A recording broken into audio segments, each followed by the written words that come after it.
what's happening right now. The Beer 101 thing is ending up pretty soon, I think. So, Well, good day, YouTube, and welcome to another episode of.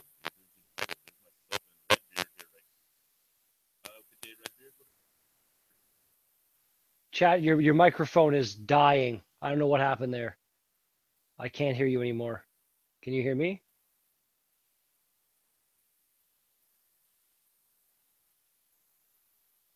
I don't know what happened.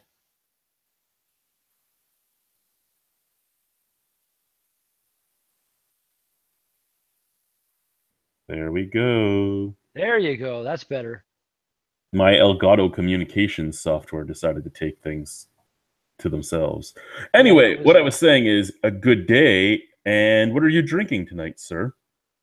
I have got myself a frisky tree topper from New Ontario.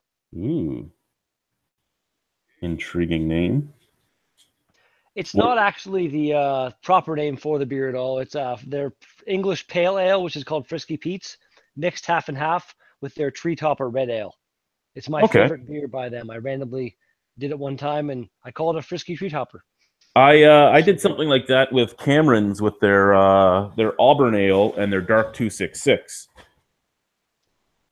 I don't think I've had that dark one or whatever. I just bought a can. I had it's in the fridge of their 13% barley wine stuff they just released. Oh, that That's was released last year too. That was I didn't see it last year. it was only in cans and only at the brewery. It's in cans again, but available At at the the LCBO LCBO. now, yeah, in little boxes, aren't they? Little single Yeah, boxes. every can is boxed. It's pretty interesting. For me, I am going to be starting the evening with a Bellwoods Jelly King Plum. Oh my, I've not had that before at all. I haven't had a lot of Bellwoods beers. There's a bar here in town that actually sells bottles of them.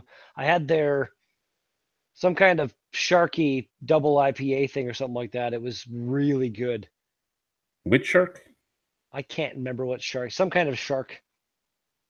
I'm getting the comment section here all set up. Good day, Mr. Angus Wangus and Jason Voorhees. How are you both doing? What are you two drinking tonight? And no, no one has long beards. Nobody. See how short my beard is? I have no beard. What are you talking about? I don't have a beard at No, all. I don't either. I never did. Never. Uh, There was never a time where I had a beard. no, Not not much beer you news can't to talk about. you can't go through your channel and see thumbnails where you had a big beard at all. No, no, Never. no. Not many beer news articles this week, but in all honesty, I haven't really been looking lately for beer news, so it is what it is. You can see behind me that I went full bachelor. That's a hell of a flag. That flag is huge. I know, eh? It's a full-size flag. Wow. That's what they put like the Canadian. That's like the Canadian flag on the Husky station sized right there. That's huge. That's awesome.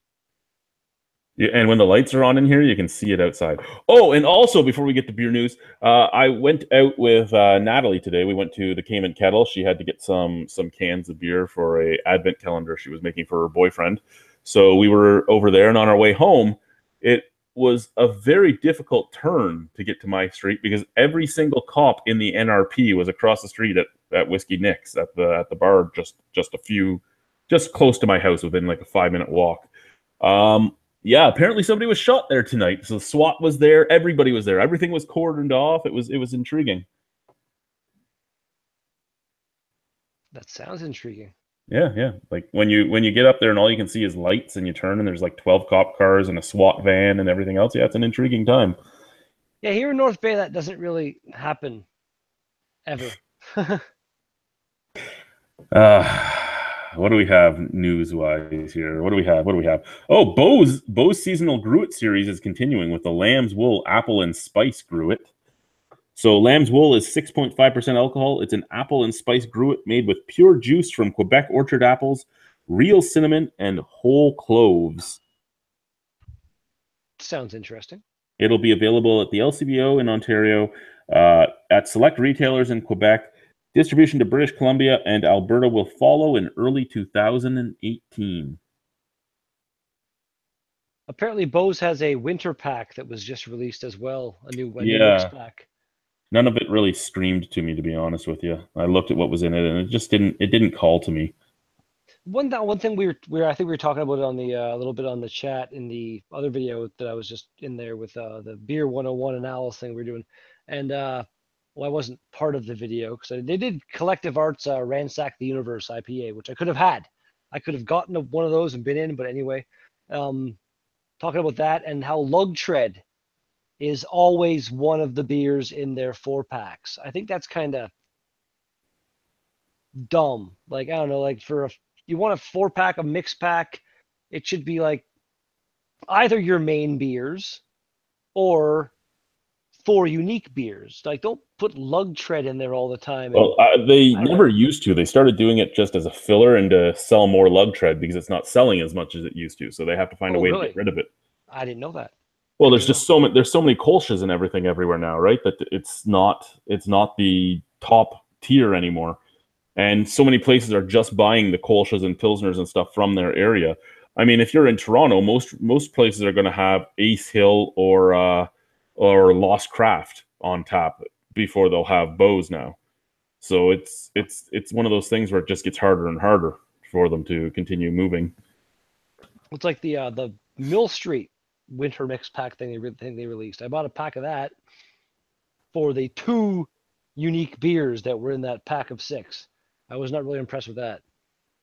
There's like 4 other mainstream Mill Street beers, and then we'll give you 2 special ones. So you got to buy the whole stupid pack. That was not cool.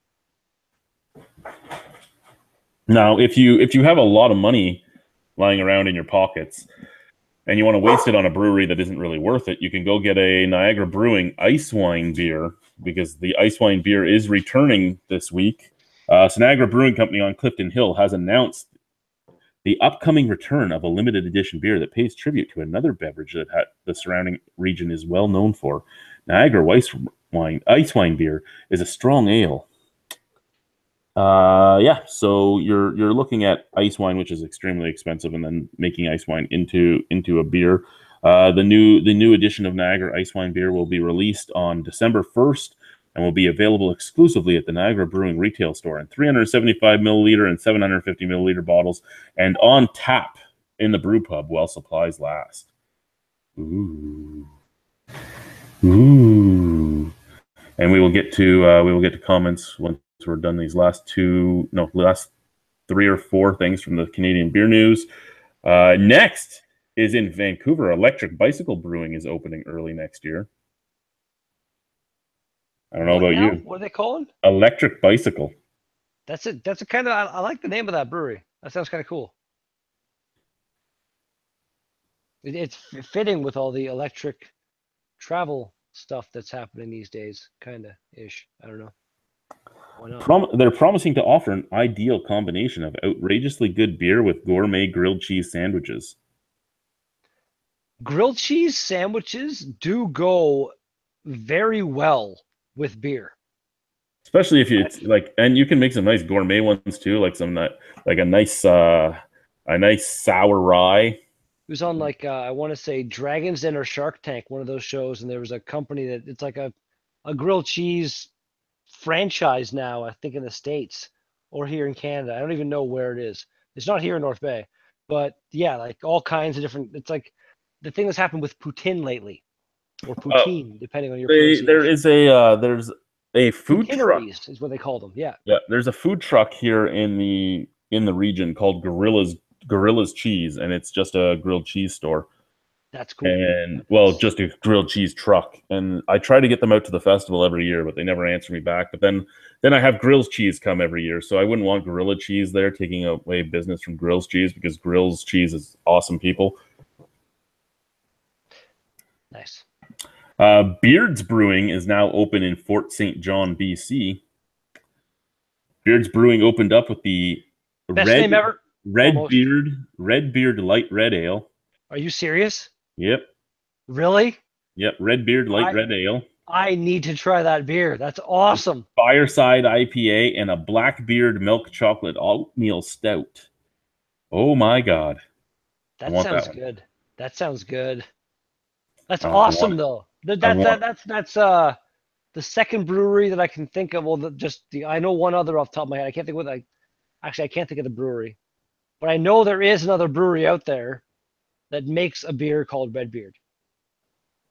What else is there? Next is Shiretown Beer from New Brunswick. They're closing at the end of the month. I had some Shiretown beers. They were fairly good. Nick brought them up from Maxwell Stars Beer Reviews. He brought them up a few years back from for the beer festival, and they made some nice beers. New Brunswick Brewery that already closed and returned once has announced that it will be closing again. The impending closure of Shiretown Beer was announced by owner Derek Leslie on Facebook earlier this week. Shiretown was launched in 2011 as a nano brewery located in the Dalhousie Artisan Cafe and relocated to Charlotte in 2013 following the closure of Artisan. The brewery was shuttered in the summer of 2015 but reopened almost a year later. According to the announcement, the brewery and shop will remain open until the end of November to sell as much stock as possible before the closure. There's a hell of a lot of stuff happening in the chat right now. I don't know if you're looking at it, but I don't look at it till I'm done this section of stuff, and then I'll look at it. Fair enough. It's pretty funny, but keep going, buddy. Sorry. Innocent Gun. Innocent Gun is in the Canadian beer news since we're their biggest market. But Innocent Gun has released Vanishing Point 101 Imperial Stout and Frankincense Golden Ale. I have a bottle of frankincense in the fridge. It looks. Yeah. Have you seen it yet? No. It's like the whole bottle is wrapped in like a papery kind of thing and then like tied at the top. Okay. It looks pretty cool. It's like a special. I'm gonna say more like 90% of the beers I've had by them I've quite enjoyed. Innocent Gun is, and it's got. I didn't realize what you just said there. We're their biggest market. Yep. That's actually kind of cool because I often, anytime I have one of their beers, I always remark that like.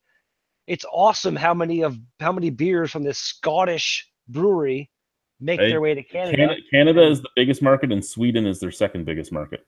That's awesome. I like that. Good to know. So Vanishing Point is a 11% ABV Imperial Stout, which is aged in first fill bourbon barrels for 200 days. Vanishing Point was brewed with one thing in mind: flavor. Top quality ingredients were hand selected to ensure a bold beer bursting with the smells and tastes of fresh ground coffee, dark chocolate, coconut, and vanilla. And Frankincense is a 5.8% ABV holiday golden ale that has been aged on real gold, frankincense, and mirth. Whatever the fuck that is. What is myrrh? And what did I don't know. Nobody knows. But it was aged on real gold. What the hell's that even going to do? Nothing. Gold is like the most antibacterial metal there is, isn't it? Like, that's why they can put it in like Goldschlager, the fucking cinnamon schnapps. It's got there's a bunch of really expensive food you can get that has like gold leaf stuff, edible gold. You can eat gold, but that doesn't. What? Aging something on gold, I don't think is going to do a thing. The frankincense and the myrrh, whatever that is, maybe. But weird. Okay, let us see what is going on over in the comment section here. I'm going straight tree topper this time. Scott Hodwin, what's up, girls? Nothing. Boddington is what Jason Voorhees is drinking. Mr. Angus Wangus is drinking a Labatt 50, plus I picked up a Catch 23 and a Sinister Minister. What No Invite from Maxwell Star. What else do we got going on here? Mr. Speaker. Anyone for picking hops next year? Mill Street has Hop Scouts looking for good folks here in Ottawa. Join us. Scott has a Flying Monkeys Manifesto on the works. Nice choice. How is the Manifesto? Haven't had one of those yet. Price is outrageous. I agree, especially since it's now in cans, isn't it? Or is it 500 milliliter bottles instead of the 750s that it used to be? The chocolate Manifesto, it's in a smaller bottle, still in a box, like a regular size bottle now. The price is pretty much the same. $8, like $7.95 or something. Yeah, so it's only like $2 less. Yeah, my sister brought a bottle from the brewery last year, a big bottle, and we shared it in a vlog, and It was damn tasty. Like I find a lot of those chocolate, like they call it a chocolate stout, it's not really that, or even though the double chocolate, it's like still you're like, there's not that much chocolate in here. This stuff, there is a lot of chocolate flavor, and it's delicious. Okay, what do we have here?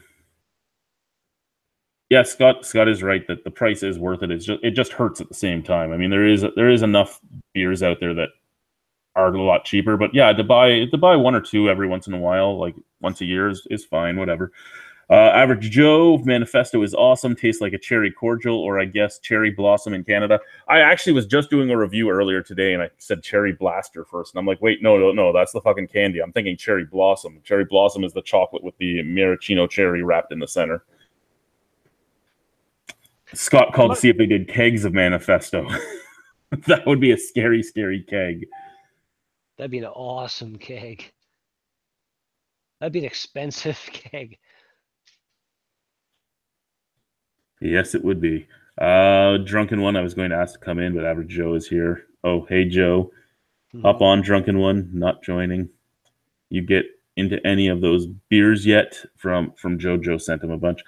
Heineken looked lush from Kent. Beer reviews. What's going on, sir?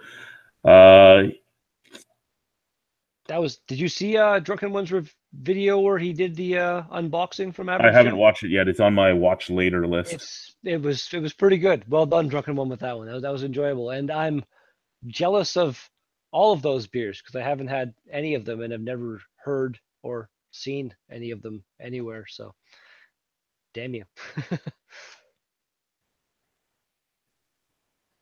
What do we have here? Shouldn't dump on Mill Street. The hop for hop value is top 3 in Canada. I'm. What's the best way to say this? I love Steve. Steve's a good buddy of mine. Jordan, the brewmaster, yeah, is a good buddy of mine. They're both good guys. But to ever say that the brewery is a top 3 in Canada can be your opinion, but you can't be angry at people that don't agree with that. In all honesty, they make a lot of meh beers that are made for the masses, and that's why they were able to grow as big as they did. They grew very, very well, and they did what they did very, very well. They didn't go out to make the most flavorful beers. They didn't go out to make the most adventurous beers. They went out to make beers they knew people would buy so they could continue to grow. So they did what they needed to do properly to continue to grow. And the goal was to be very profitable. And he was very profitable. And when they sold to Labatt, he made even more profit. But hop for hop value, if you're because I do remember you sent me a message saying what's the hoppiest beer in Ontario, because I think the Mill Street IPA is really good. Well, the Mill Street IPA isn't even close to the hoppiest beer in Ontario. It's not even close to the middle hoppiest beer in Canada. It's a tasty IPA, but it's not a hop. It's now, not, I mean, there's hop there for the thing is, like I said, you can't. There are people that hate them because they sold. That's what it comes down to. There's people that hate them because they sold. They did well at what they did. Steve was a great businessman. A lot of his better stuff, though, was before they started growing. Once they started growing, they became more and more safe. Like, you didn't see Tankenstein anymore after the first few years, unless they pulled it out as a specialty. Tankenstein was their cask version, extra hopped tank house. You didn't see, excuse me, you didn't see the Rogan beer come back after the first or second brewing of it because it was something that people weren't really big on. He did a lot of things that at the beginning that were very, very, very different. And then he became something that was very, very, very appealing to the masses. And I mean, it was a great gateway beer to a lot of people. A lot of people wouldn't have gone into craft beer in Ontario if it wasn't for breweries like Mill Street. So you can't take that away from them. But again, I wouldn't put them anywhere even in the top 20 breweries in Canada, even Ontario. The brewery itself, like to go visit? It's a beautiful place. And all the staff. I went there for some brewmasters dinner thing they invited me to, and it's amazing. Oh, yeah. The beer hall. It's so nice because of all the money that has been injected from outside sources. The brew pubs, all the brew pubs look beautiful. The beer hall where they had their distilling license was beautiful. The Scarborough Brewery, the actual commercial brewery, the big one, is a very high tech building. Nice. He did well with everything he did, and the staff is great. The beers they make are acceptable. There's nothing wrong with them. I can think of maybe two Mill Street beers out of all the beers I've ever had that I didn't like. But Mill Street's a lot like Bose in that a lot of the stuff they make is meh to okay at best. Now, they do have a few things out there that are great. I mean, I love the Cobblestone. I love the Mill Street Vanilla Porter. There's a I lot of beers I love by them. I kind of do disagree a little bit on the Bose side. I find Bose makes, in my taste buds opinion, a good number of really really tasty beers. Like I don't get a whole lot like Lug Tread, obviously a bit of the meh. I think their full-time IPA they have going on right now is a really decent IPA. Um, yeah, pretty much like a lot of the beers have actually been really tasty in my opinion. See, a lot of things that they did were great, and then they would remake them in bigger batches, and they were never anywhere close to the same. See, Burnt Rock again, me, I only started my journey like almost 2 years ago now, so I have not Yeah, been doing see, this I nearly as had long.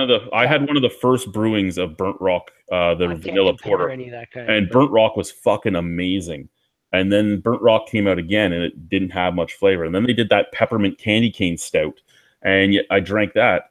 Sorry, peppermint candy cane, the peppermint porter, and you drank that, and Sounds there wasn't much to it. I mean, I was excited for it. They come up with a lot of good ideas, but they're usually not put out all that well. But they're not put out all that well because these guys are making stuff in such a big batch they want it to be bought, right? yeah. They don't want to make 20 barrels of something and not have it move. Well, they do. I've noticed they are a brewery that randomly will release a new beer in the LCBO here in North Bay, like out of the blue. I'm gonna say more often than any other brewery I can think of. Like Sawdust City is, I said it in one of my more recent vlogs. Like they're pretty much, I think, my favorite overall brewery, and they put in a lot of stuff, but a lot of their stuff is only available at the brewery, so they're not making these huge, insane batches of it. They test it. They do like the testing at the brewery for a few years, and if it's like selling out, selling out, selling out, then maybe they'll release it in the LCBO kind of thing. Bose seems to just release LCBO randomness all the time. And there's no video on the YouTube thing right now. It's just like your logo. Yeah, that's I have my thing turned off right now. No, but there's like nothing even when I'm talking. It's weird. Oh, that's because I had it. There you go. Now it'll do it. Oh, okay. I don't care. If you don't want people to see my face, it's fine. Make No, sure. I didn't realize I didn't realize I was actually clicked on myself Oh, okay. I until got you. I see what you mean. I understand. I'm just looking for your email right now, drunken one, since you talked And about again, why one. is your camera off? Why aren't we seeing the beauty of the Chad right now? Oh, because my face is right up to the camera right now. I'm reading stuff. But that's what makes it extra sexy. Yeah, yeah. There's nothing sexy about me. Don't worry. Um, So much self-praise from the albino rhino. always filled with self praise myself. Uh, There's Randolph's. I'll send Randolph an invite. He's more than welcome to join as well. I'm just trying to find you there, drunken one. Trying to find you. I think I've got him somewhere, but I'm not even sure where.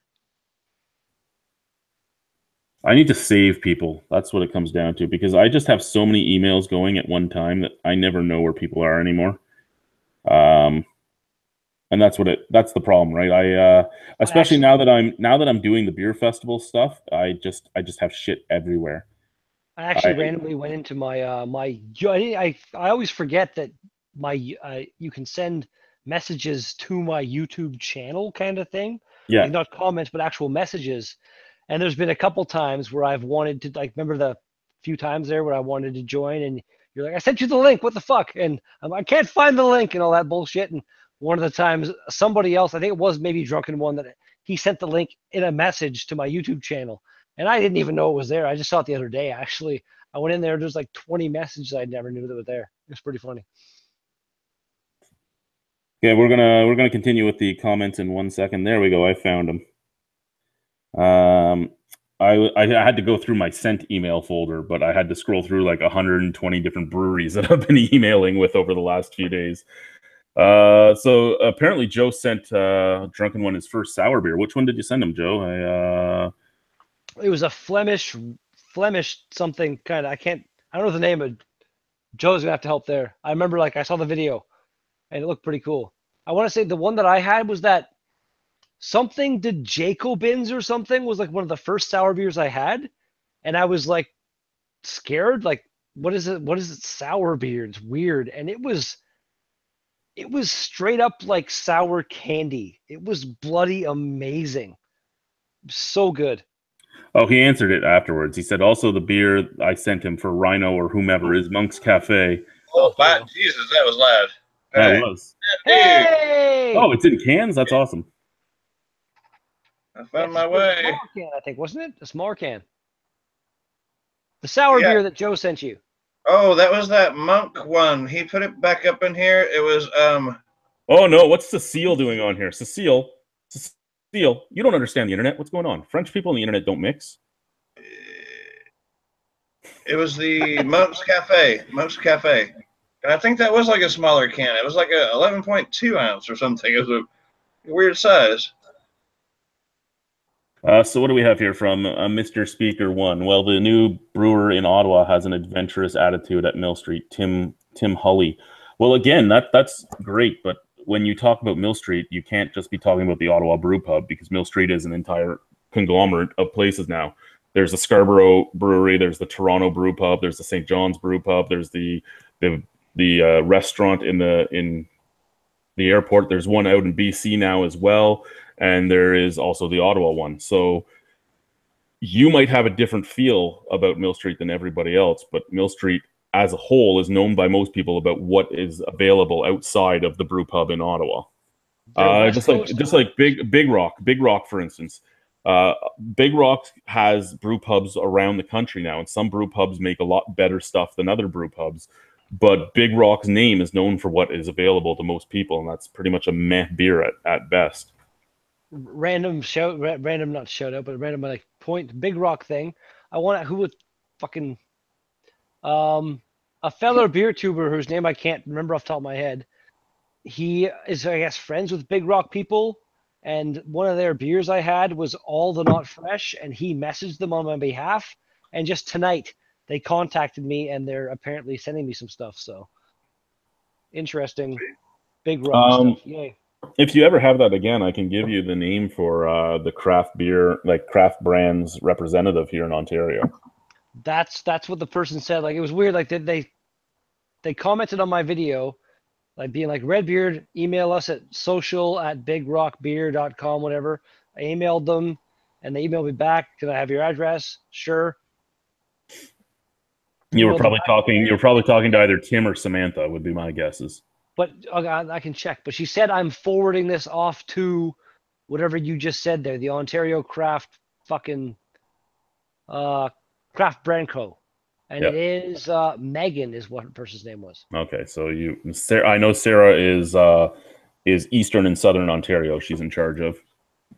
All right. Well, I in my email that I sent back when they said like give me your address, the only thing I ever ask when somebody's like saying what's your address so I can send you some beer, if it's a brewery, is can you please possibly throw in a branded glass and a large size T-shirt because I have a crazy glass collection going on first off, and when I'm drinking beer by said brewery, I like to wear that brewery's T-shirt or shirt or whatever and use their glass, especially if they've sent something to me.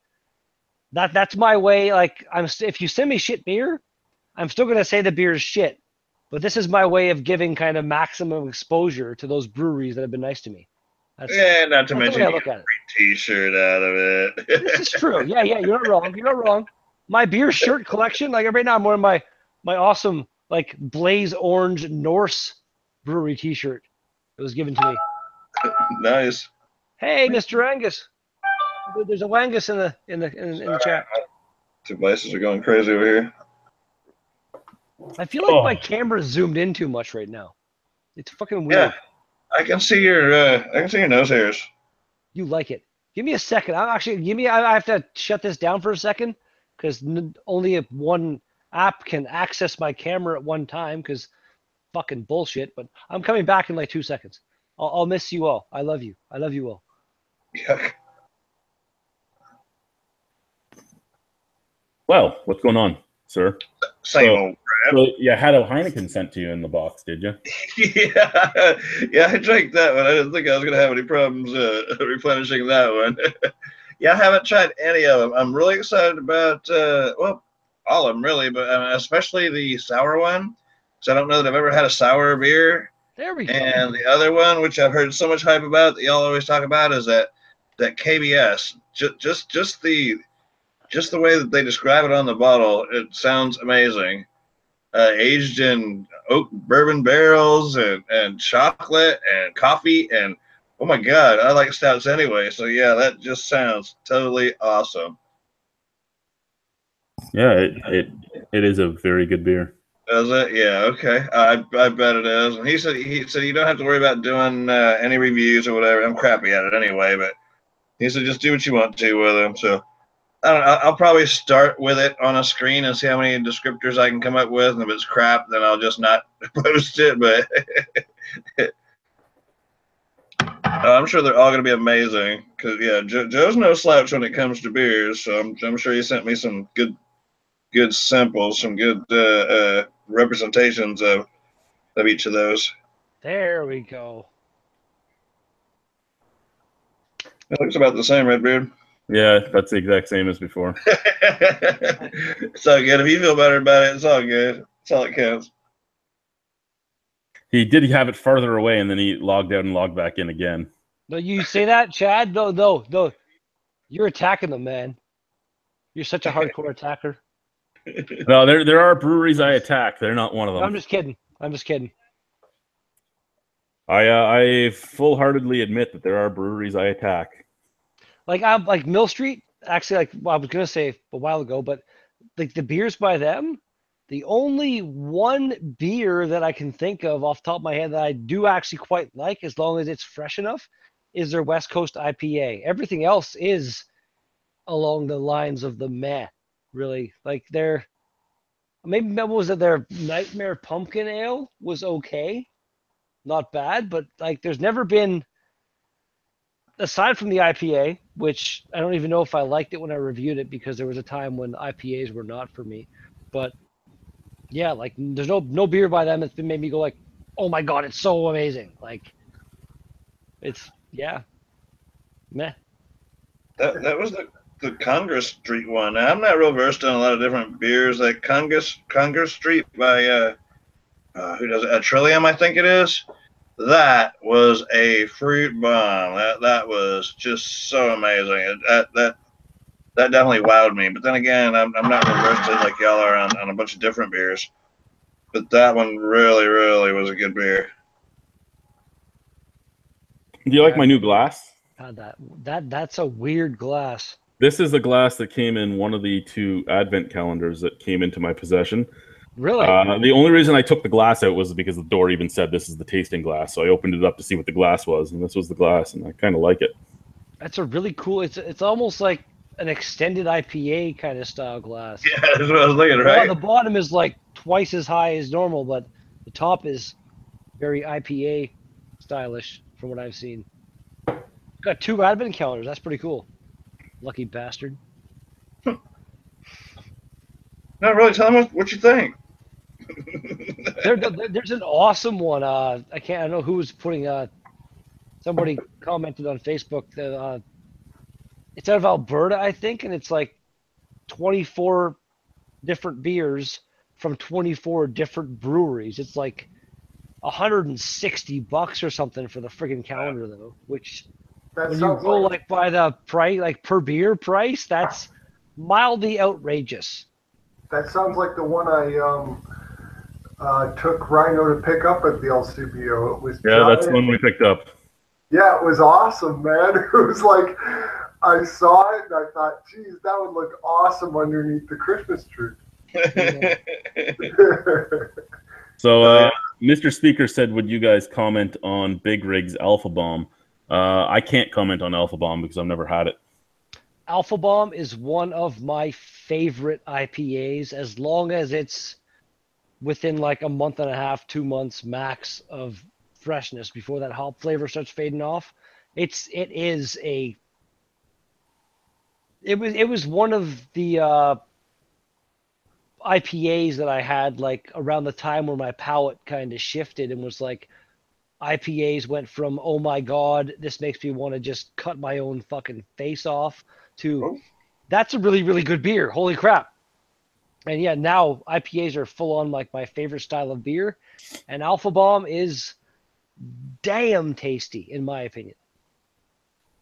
Yeah, and like I said, I can't make an opinion because I haven't had it. Mostly, I haven't had it because anytime I've seen it at the LCBO, it was way too old. Yeah, again, like I've had it. Like the first time I saw it in, I want to say it's available in one of the grocery stores here, and I was like, oh my god, Alpha Bomb, and I grabbed it and didn't even look at the date because I wasn't smart. Got home, cracked her open, took a drink. I was like, I don't remember it being like where's the hop bomb? Where's the Alpha Bomb? Where'd the bomb go?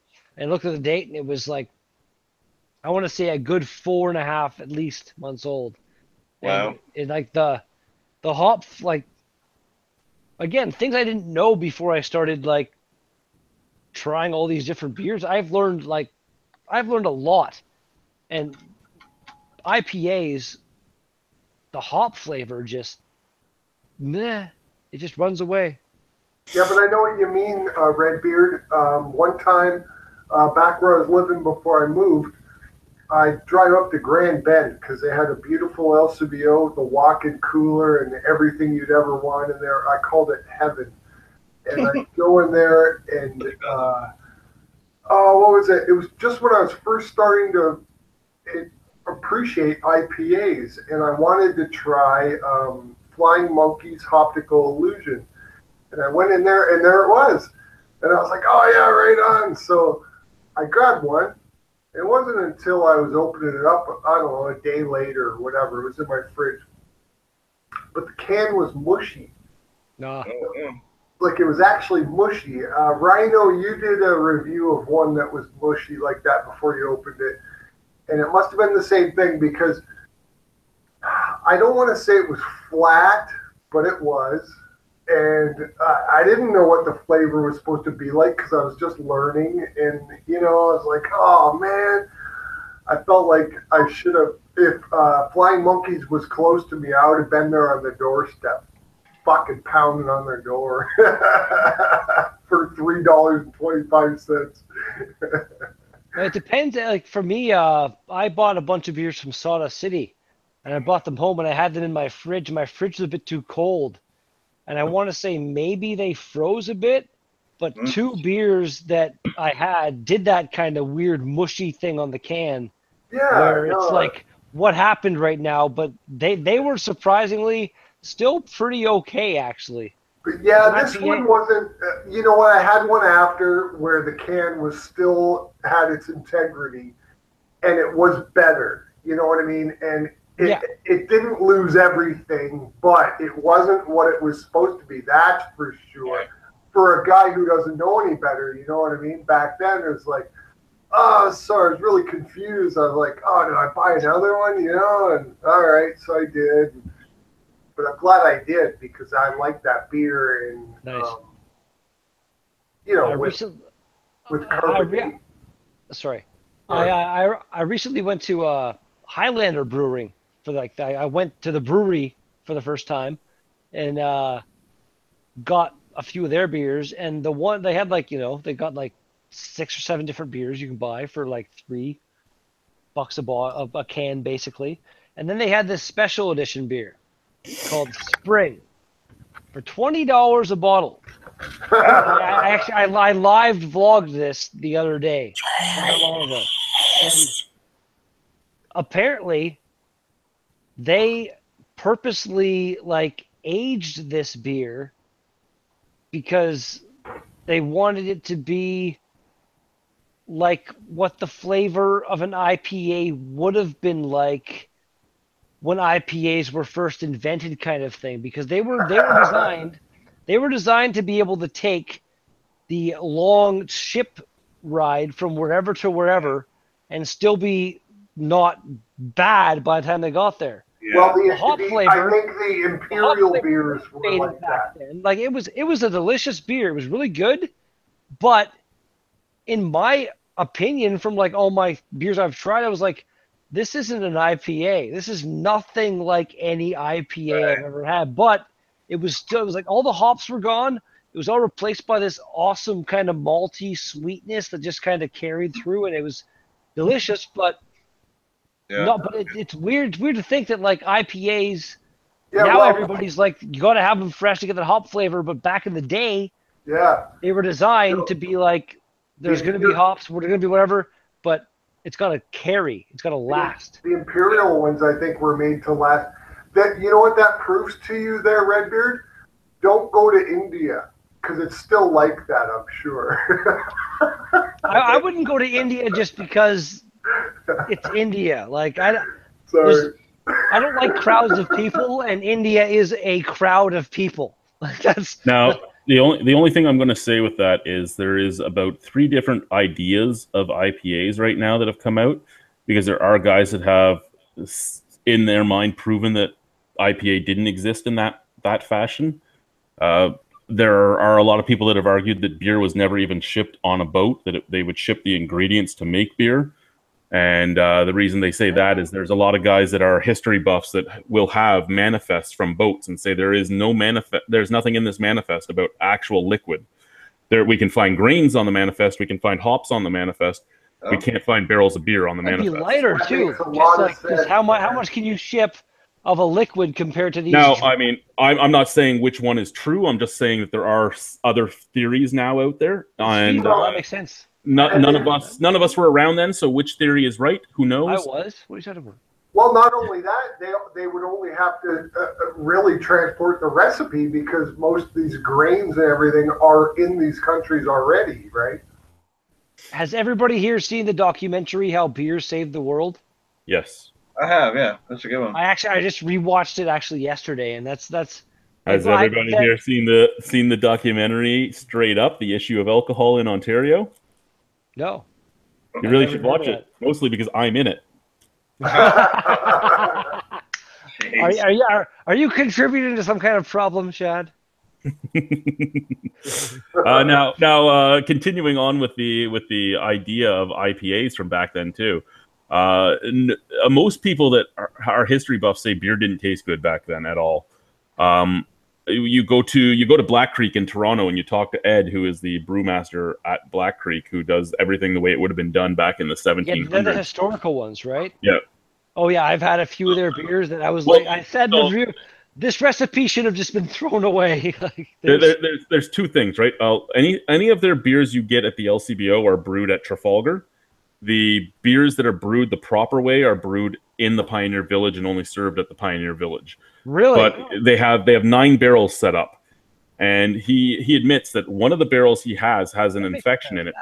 He does not know which barrel has the infection, so every once in a while he gets an infected batch. And he said, and I keep doing this because this is the way it would have been back then. You didn't have people that came up and said, there's something wrong with this beer, give me another one or give me my money back. You just drank the fucking beer. That's what you did. It didn't matter what it tasted like. You just drank it. And the reason I bring this up is only because of the fact that, we talk about hops in them, and nobody knows, first off, what hops were used and in what amounts back then, because hops weren't being used for taste back then. They were being used specifically for preservatives, right? Because hops are a natural preservative. So your beer probably didn't taste very good at all. It probably was like drinking a stick. You were probably, it was not probably a very good hop balance at all, because they didn't know anything about hop balances. All they knew was the hops kept the beer from going bad. Oh, yeah, I haven't seen the documentaries that you guys are talking about, and I'm going to look them up. Thank you very much for those. I did see a documentary one time. They were talking about, they found beer vats, and these were just pits in the ground, not too far from the pyramids. And they brewed so much beer back there in Egypt when they're building the pyramids, for the men that were building it, as a anti-inflammatory or whatever effect they're getting from it, to want to be able to get up and go do it again the next day, sort of thing, appeasing the masses, I guess. But it's very interesting to me to watch that and think about how much more enticing going to work and building the pyramids would be if you had beer to go home to every day. Well, that's like a bunch of beers that you buy now, and like a lot of the Belgian farmhouse kind of saison styles will talk about on the label how this style was originally made to give to people working out in the fields and stuff during the day to quench their thirst and keep them going. Is like, really? Nowadays I can go to work, I crack a beer, and you're fired. And that's the way it goes now. But back then it was like beer was just part of. Even in Ontario, Redbeard, I saw, and I get this straight from one of Rhino's videos, the beer documentary videos on his playlist there, and he was at maybe you were just mentioning the place. I don't really know. It was a very historic kind of place where they were brewing beer, and the woman was in historic garb. That's Black Creek, yeah. Yeah, and she was explaining that people back in the day in Ontario, farm people, which is where I come from, farm people, big time. I'm related to myself a few times.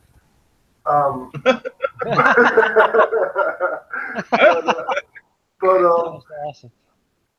No, she was explaining how, like, people noticed, like, okay, they're making these 3.0 session farm ales or whatever, I don't even know what to call them, and feeding it to their family instead of water, because the families that fed the water to their families exclusively were getting sick way more often, That's one of the big points in that Beer Saved the World documentary thing, is that like back in the day, beer was safer to drink and still quench your thirst.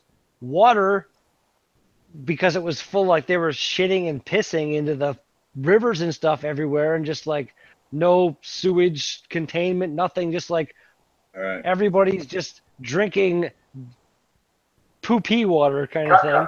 And and so in the beer making process, they were boiling the water, which killed all this stuff. And nobody knew that that's what was happening that did that. So it's like, beer is okay, water's not okay, until somebody was finally like, if I boil this water, it's okay, and I can drink it and not get drunk. Which, like, why? Why would you? You got to remember that a lot of those beers wouldn't get you drunk anyway, because for a lot of times it was wild fermentation. At the beginning, they didn't even know how to ferment, right? So wild fermentation, you were getting very low ABV beers. You get like a little bit of a buzz, kind of. The feel good feeling. Apparently, according to then they would start doing second run brewing. So they would brew a batch of beer and then use that exact same mash to brew another batch of beer, which would be their table beer for their kids. So they would get like a 4% alcohol beer, and the kids would get a 1% alcohol beer. Really, the water was safe because it was boiled. They didn't realize that it was just the boiling that did it. But I mean, in all honesty and truth, making it into beer probably helped them too, because we don't know of many viruses in existence that can survive a alcoholic environment. Right. So they're saying some of these old beers had like a primitive version of tetracycline, or like an antibiotic was in these beers from whatever chance, and it helped a lot of people. So like the beer is a wonderful thing. I bet it was the form of yeast. For those of you here in Ontario that don't know, two new breweries are now doing direct to your house mailing, and that's Left Field Brewery. They now have their online beer shop, and Sawdust City has their online beer shop up and running. Sawdust City, just like you were saying about Stack, Sawdust makes you not a 6-pack. You have to buy, I want to say, at least 4. Yeah, it's a 4-pack for their normal stuff and a single for their big bottles. But like again, like what you were saying, like what I commented as soon as I saw that is like there should be the option to make your own 6-pack. Like why? Especially with Sawdust City, who already has the prices of their cans so high. Oh yeah. Like a 4-pack of, I mean, Blood of Cthulhu is a great beer, and I'm willing to pay $5 a can for it. But I'd rather only buy 1 or 2 cans, not a Well, 4-pack. yeah, exactly. Like it's like a minimum $20 if you want to buy some Blood of Cthulhu. Minimum, right there. Yeah, And plus shipping, oh, which is going to be 14, $15. like I was like, as soon as I saw it, I clicked on it. I was like, damn right, I want to get maybe a couple cans of Blood of Cthulhu because I loved it, and I want to get their new milkshake raspberry IPA, whatever the crap it is. Sounds tasty. I want to try it, but again, minimum 4. It's left field. I didn't look that much into it, but I think they're more whatever you want, we'll send you kind of thing. Yeah, left field, you can buy singles. And randomly also, I went Junction Brewing, who is the only brewery that's blocked me on Twitter. I think that's I had a beer by them, a can. The only It one. blew up. I cracked it open and it fucking exploded. And I was like, "This, what the hell is this?" And you know, I gave it I do honest beer reviews. I'm honest about what happened and shit. And they blocked me after I tagged them in a fucking tweet. I was like, okay, but their brewery on their website, they say, email this person and we'll send you what it's like the most basic of online ordering services kind of thing. Where like email and be like, I want one of this, instead of a shopping cart and all that kind of shit. But it seems like they ship stuff and they seem to have a decent number of beers, like kind of brewery exclusive beers that I want to try. Now I find that funny because I the very first video of mine that was ever seen by a brewer was my Nichol Brook gluten-free beer, where I just made fun of the beer for the entire time and talked about how shitty it was and how much it sucked and this and that. And a few weeks after posting it, me and the cantankerous cook walked into Nichol Brook. And John was looking at me. John's the owner of Nichol Brook. And he was just looking at me. And he's like, I know you from somewhere. I go, yeah, I do an online beer review. He's like, you slagged my fucking beer. And I like, and he went off on me for like 10 minutes. And I just stood there and let him go off. And he's going off about, I have hundreds of people that love this beer and, people that can't drink beer anymore that tell me thank you so much for making it and just going off, right? And at the end, he's like, do you want to read these comments of people that love it? I go, not really. What do you mean, not really? I go, I don't have to fucking drink a gluten-free beer, so I don't give a shit what they think. Then this big smile comes across his face and he's like, I actually like you. You want to try something else? I'm like, yes. That's what I'm here for. That's awesome. I didn't say don't buy it. I said I think this beer is shit.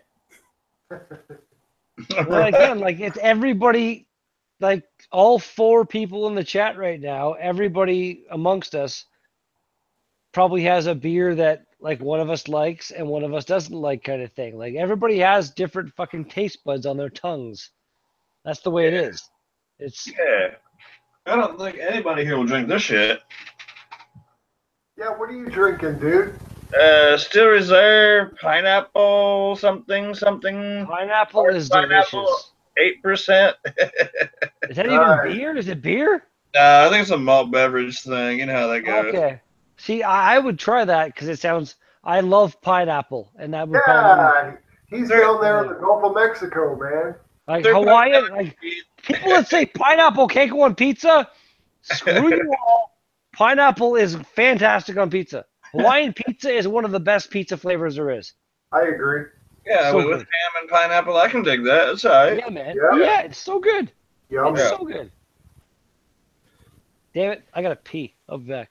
Chet just made a comment. He's like, there you go. You actually have never said don't buy a beer from what I know of. I don't think I ever have. I might have once. I don't think I have though. But yeah, there's a lot of beers I won't buy. But I don't hate people if they like it. Go ahead and like it. That's a little rat dog. It really is. My dogs would eat it for breakfast. Your dogs would get along famously with him. When you get back, I got a question for you, Redbeard. So where we're at right now, nobody's going to be watching this long, but hey, the Albino Rhino Beer Festival has been announced. It's going to be on May 26, 2018 at 209 Ridge Road North in Ridgeway, Ontario, Canada. The price still is being negotiated out. I might have to raise it a little bit. It's for the first 4 years, it was $20 in advance, 25 at the door. I might have to go to 25 and 30 because things just keep getting more and more expensive, and I want to be able to actually donate a good donation. My insurance went up by $1,000 last year, so yeah, that was fun. So far, we have 6 breweries confirmed so far. Usually, we end up with between 30 and 40. Right now, we have Niagara Oast House, Brimstone. Well, Brimstone's going to be there. It's at their fucking building.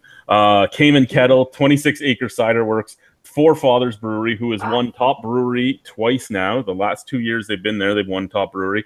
And a new brewery that wasn't there last year that really wanted to be there was Second Wedge Brewing Company out of Uxbridge, Ontario. So those are the 6 that are signed up so far.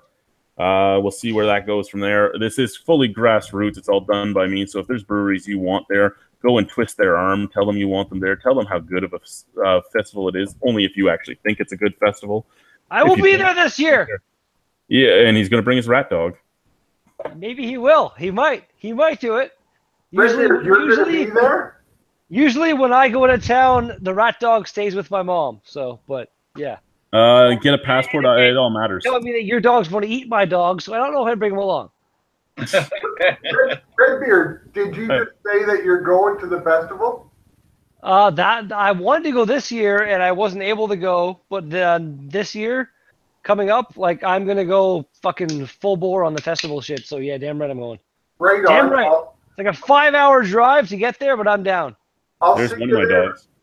This is my first chance. I thought last year I was going to get a chance to go, and I was so disappointed I didn't. It didn't work out. This year I'm going, and can't wait. I was actually thinking about it earlier this evening, and how drunk I'm probably going to get.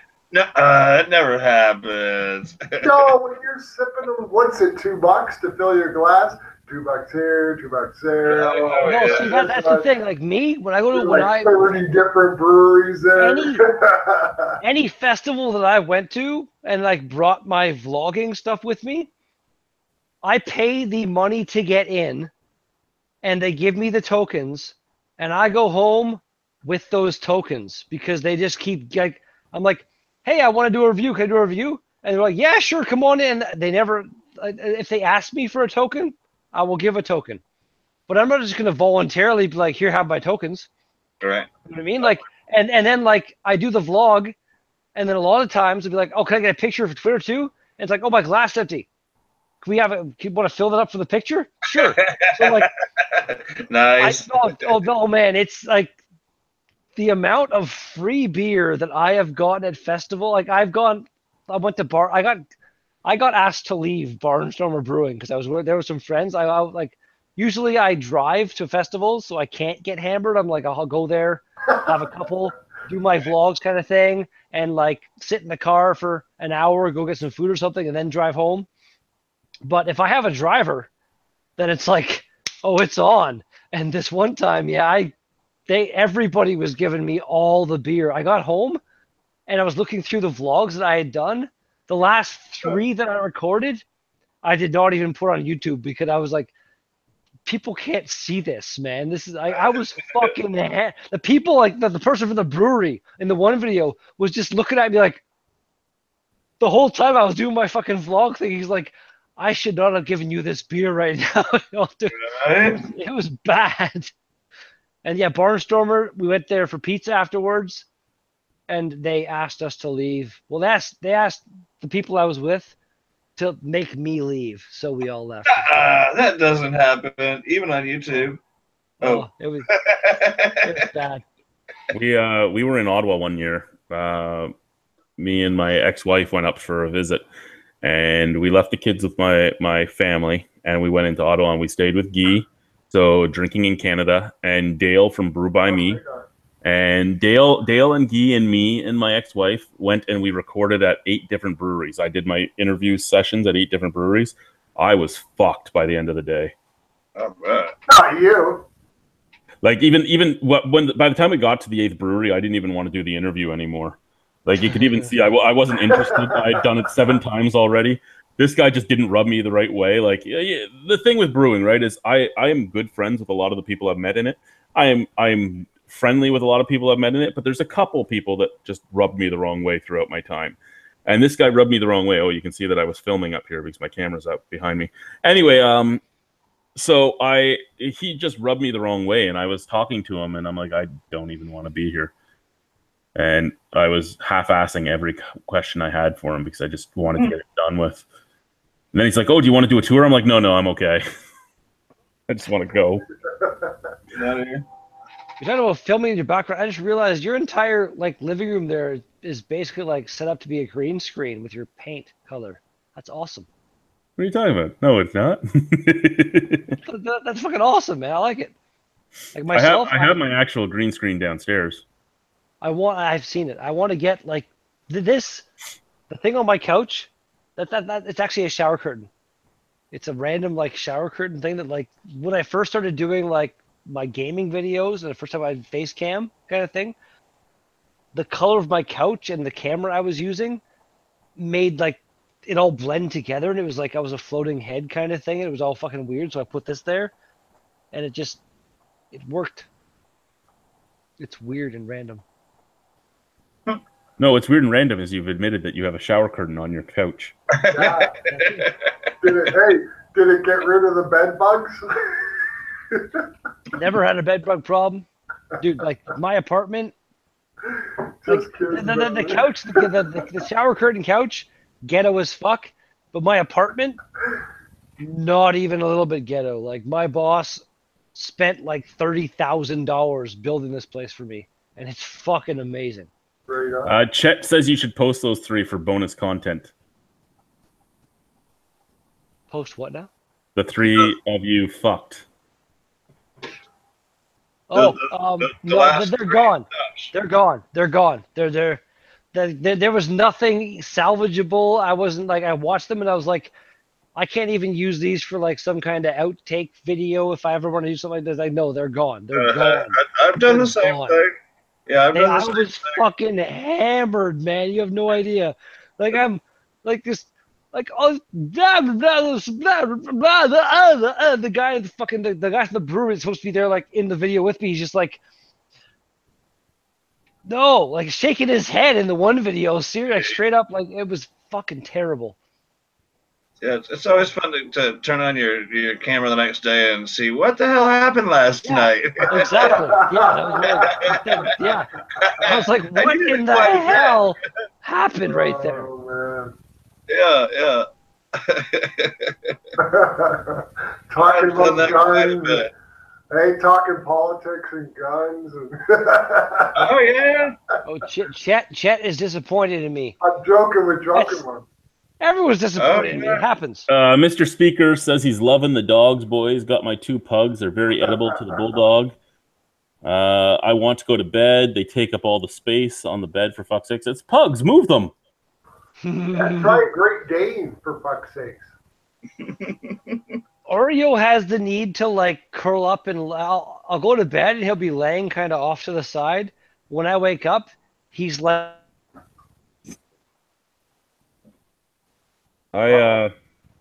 He's frozen. An odd rat dog. That's a North Bay connection for you. There you go. Yeah. Oh yeah. So this is so you know. Sorry, you're breaking up there, brother. I have my boxer and I have the English Mastiff German Shepherd, and this is how she sleeps. Oh. Nice. Every single night I go to bed, all of a sudden there's this fucking giant black dog lying on me. I don't know what I'm going to do when she's full grown. Luckily, she's only 6 months old right now, but when she's 130 pounds and trying to do that, it's going to be bad. She's going to be a tank too, man. She's just tank size. See, that's why like the small rat dog, it's fine. It's still a dog. He's sometimes a moron, but overall he could be just as smart as any bigger dog. And he's like less bills for food, less giant piles of shit to clean up. You know, it's just Right? it's My little rat dog is awesome. Hey, drunken one, Hey, you got a John Deere hat on.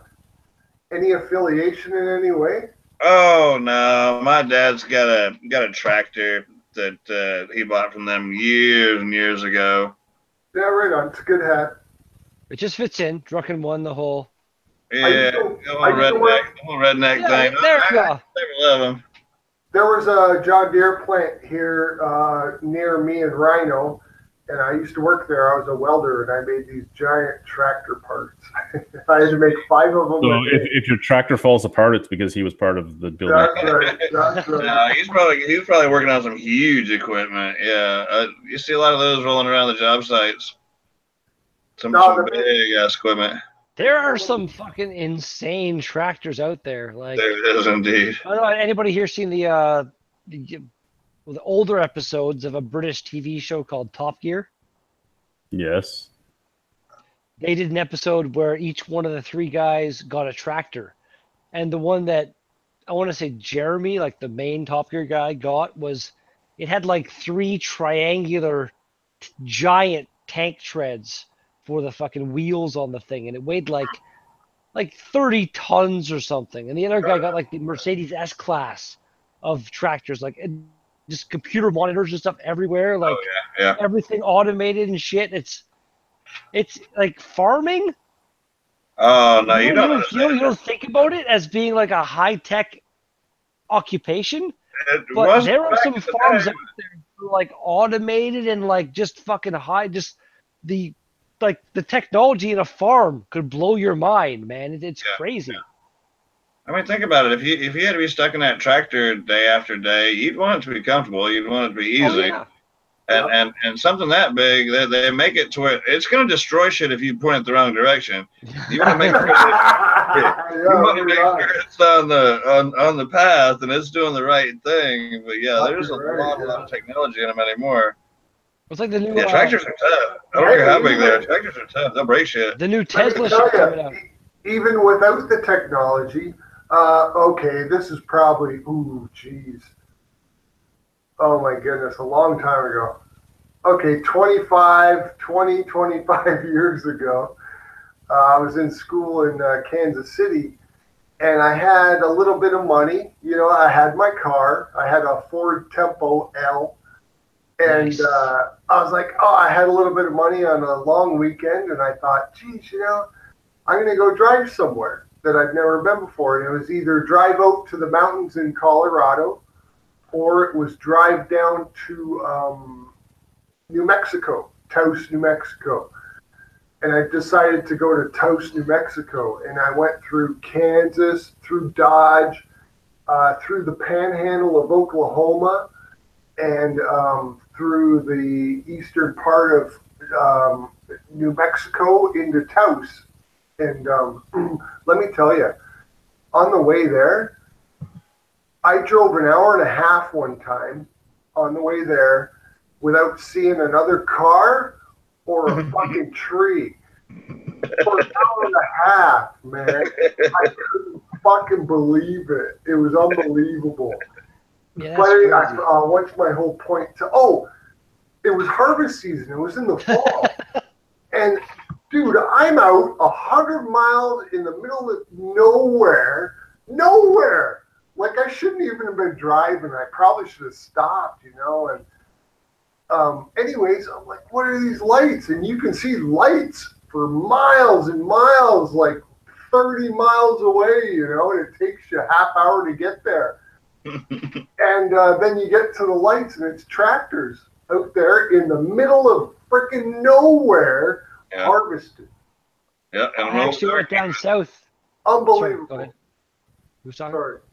No, I was just saying in the middle of the dark even. Yeah. They hook them up with some lights, and it might as well be daylight around those things. Oh, yeah. Yeah, I went down to Southern Ontario Crazy. like a month ago or so, and I got down there and it was like 8 p.m. So it's like fucking dark as hell. And you're driving down the highway, and in these fields randomly are these fucking tractors with like these insane lighting setups. It looks like there's daylight in front of these fucking things. They're so bright. And yeah, all over the place, man. It's like farming has come a long way. Yeah, I mean, well, you get out in the field and there's nothing out there to hit, so you don't have to worry about anything like that. You just got to be able to see what the hell you're doing around that area, so you don't have to worry about running into something. You got to know where the end of the field is, where you need to turn. Exactly. That's about it. That's about it. Yeah. But yeah, Turn around, nuts. take another pass. Crazy. I tell you what, them boys is rich too. That's doing that shit. Yeah. Well, yeah. It's not. Yeah, it's a lot of the hay fields and stuff, but it's more cattle down here, and they'll have hundreds and hundreds of head of cattle, and that'll keep you pretty busy in itself. There's a lot to keep up with.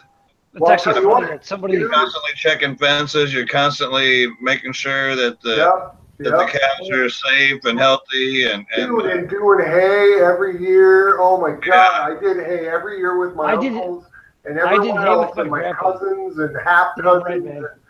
My God, I fucking hated it. I loved it. I always did the stooking. Do you know what the stook was? I don't know. Did you do round bales or square barrels? Square bales loading the fucking Maybach. Yeah. See, also the square barrels, and then the stook was the thing like the mound. again. It was like you made a little pyramid. 1, 2, 3, 1, 2, then 1, and you push the thing down your feet, and then you lowered it down. So there are all these piles of 5 bales. I've done round bales. Are you talking round bales? Square. Oh. Yeah, small square, rectangular, I guess you'd call them, but yeah. Yeah, rectangular. Yeah. I used to be able to throw a bale of hay at someone and knock them right off their feet, man. The bales of hay that my grandpa fucking did. When I was you couldn't lift that shit.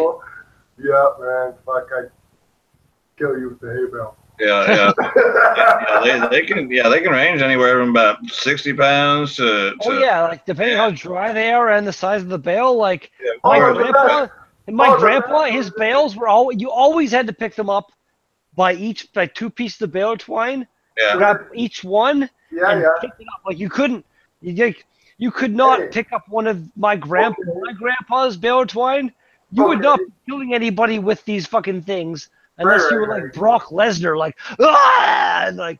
Well, it depends on the range and stuff like that too, how heavy they are. But I got a question for you. You ever pick up a hay bale like that, just like you just described? I know you've done hay, just from what you just said. But have you ever picked up a hay bale and there's a snake wound up in the what do you call it?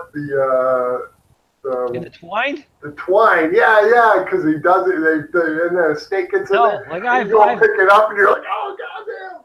I've been unloading or whatever, and you grab the one bale and you put it on, and as it's going away from you up the conveyor thing into the barn, you're like, oh, that frog got fucked up. And there's like half a frog in the bale of hay, or like a mouse part. It's like, oh man, like, I'm like, well, I used to when I was a kid.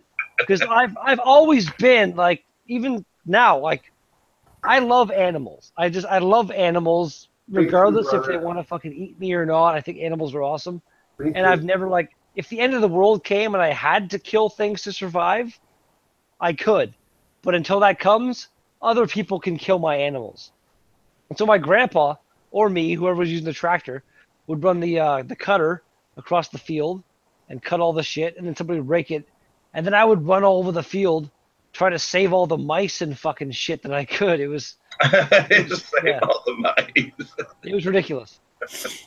I loved animals, man. I never thought about that. I'm sure that happens quite a bit. Anything like unnecessary death in general, I guess I could say, is like not cool with me. Anything that dies that there's no need let me tell you, I used to have to go over to my uncle's farm, and him and my cousin and me, he'd have these traps, and he'd trap the feral cats because they were such a nuisance. And you have to trap the cats, and whichever ones weren't already neutered, or whatever you fucking call it, he had this clamp. He just crushed the shit out of their nuts. Oh my God, really? Right off, and then let them go. There they go. Oh, fucking it's terrible. There's no death. No, that's how it goes, man. Oh, Yeah, no, that's terrible. That's what they do for the pigs and shit. They got rubber bands, and the rubber bands are about as big around as a dime, but the thickness of the rubber band is y'all are metric 3 millimeter maybe, but the whole thing is only about as big as a dime. So they use this tool to open it up, and they put it around the scrotum, and then they release that thing on there, and eventually it just falls off. There's no more blood circulation there. Well, And it kind of heals itself with that rubber band, and eventually the rubber band falls off. I helped my grandpa one year put rings into the noses of his pigs. Mm-hmm.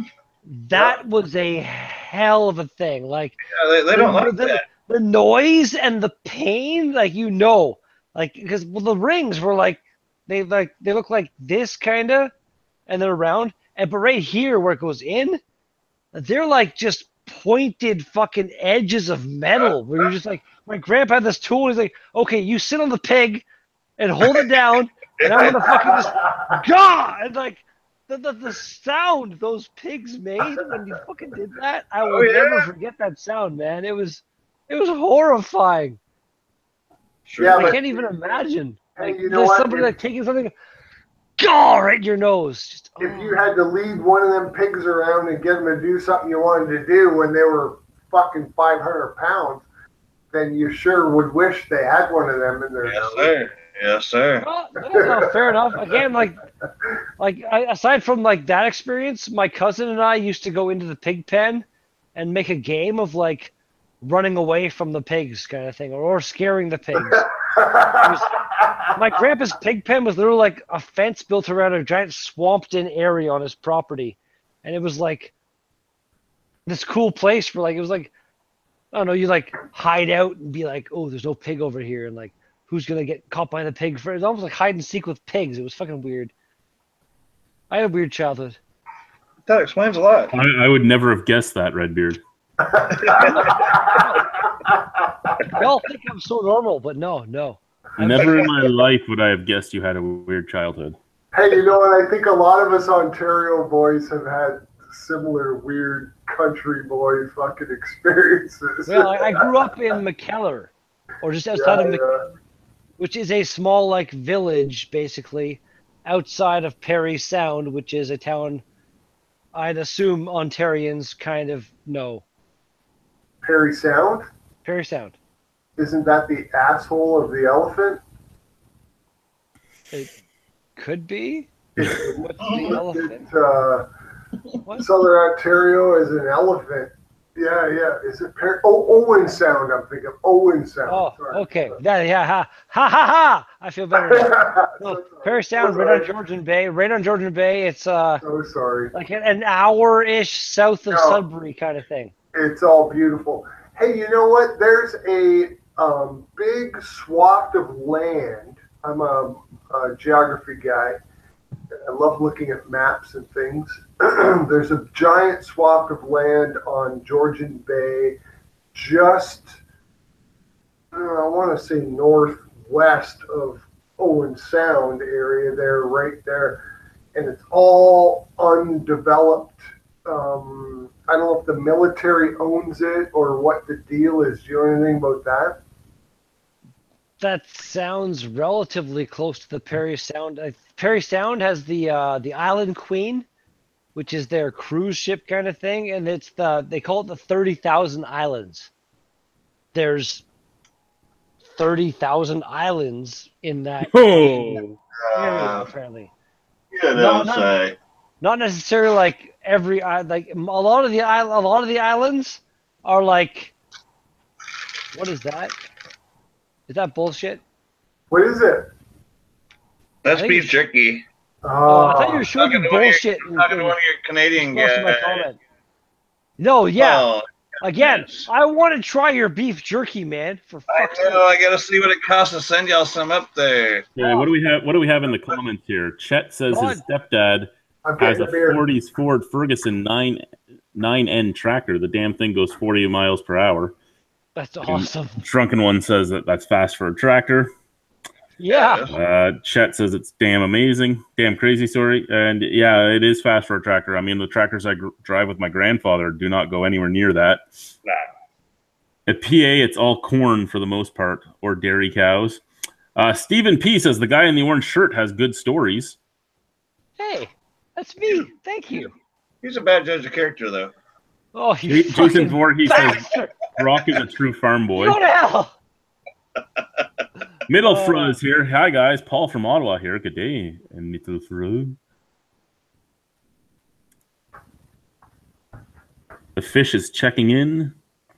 Oh, we got what is middle fru? Paul from Ottawa here. Hey, what's up, yo? Paul from Ottawa, who did not come out drinking with me when I was in Ottawa. I'm very sad, sir. I was in Ottawa. You didn't come out drinking with me. You made me cry. I sat at home and cried. You didn't cry. You're right. I didn't cry. I can't even like. I can't conjure up the mental image of you crying. You seem You seem uncryable. No, it happens. It happens every once in a while. Uncryable. Rhinoceroses don't cry.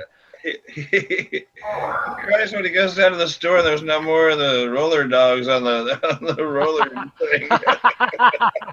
Oh, that was well played. Well played. I haven't seen a furniture dolly in a while. Furniture dolly. That's the only reason I still have two balls. Still have one ball is because I haven't seen a furniture dolly.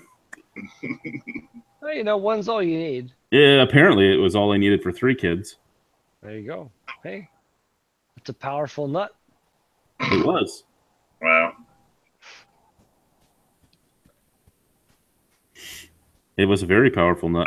I'm gonna leave that alone. No, would you call it the albino? You used to say it all the time. I forgot what it was now. Something like Dr. Rhino's one ball root juice, but now it was different. Oh. I called it something different. That was great though.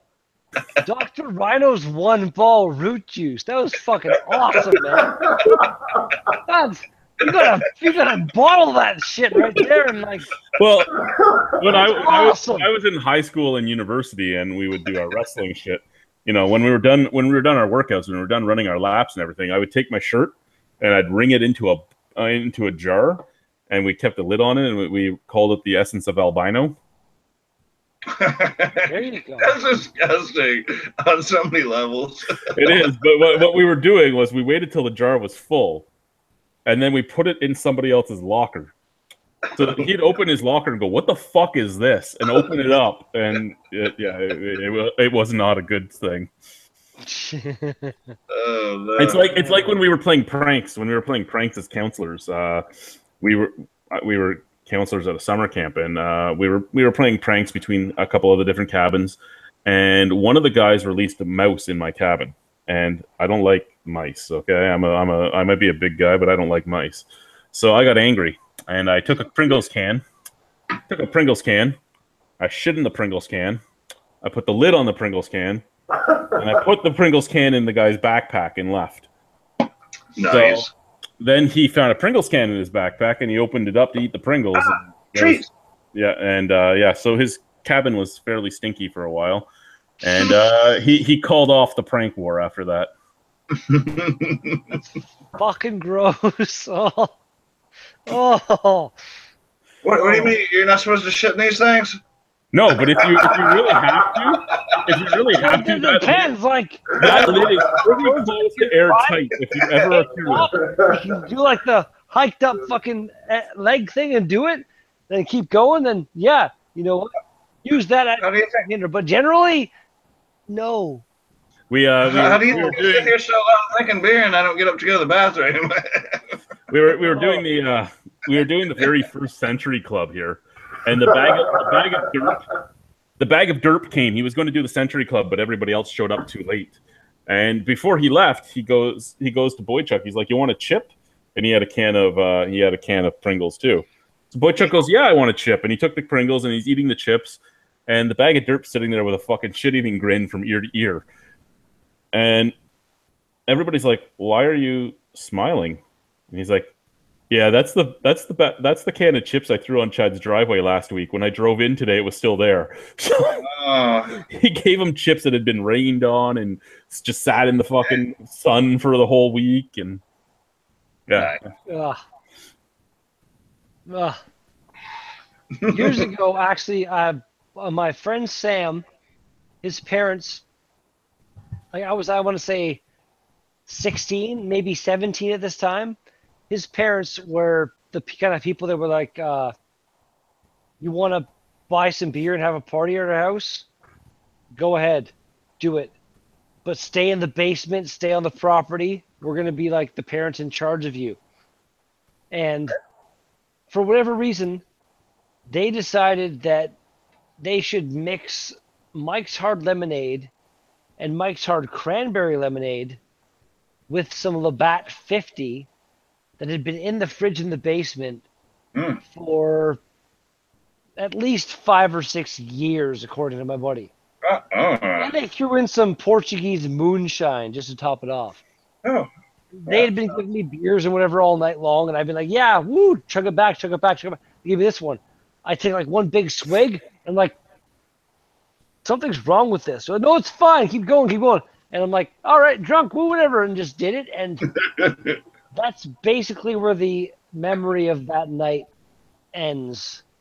I might have told the story before to somebody here, but yeah, I woke up in the morning and discovered that I was all just like covered up on the couch, and I'm like, what's going on? Like, what happened? I don't remember. And like, they're like, the 3 or 4 people that woke up before me are sitting around talking. They see me wake up, they look at me, they're like, how you doing, buddy?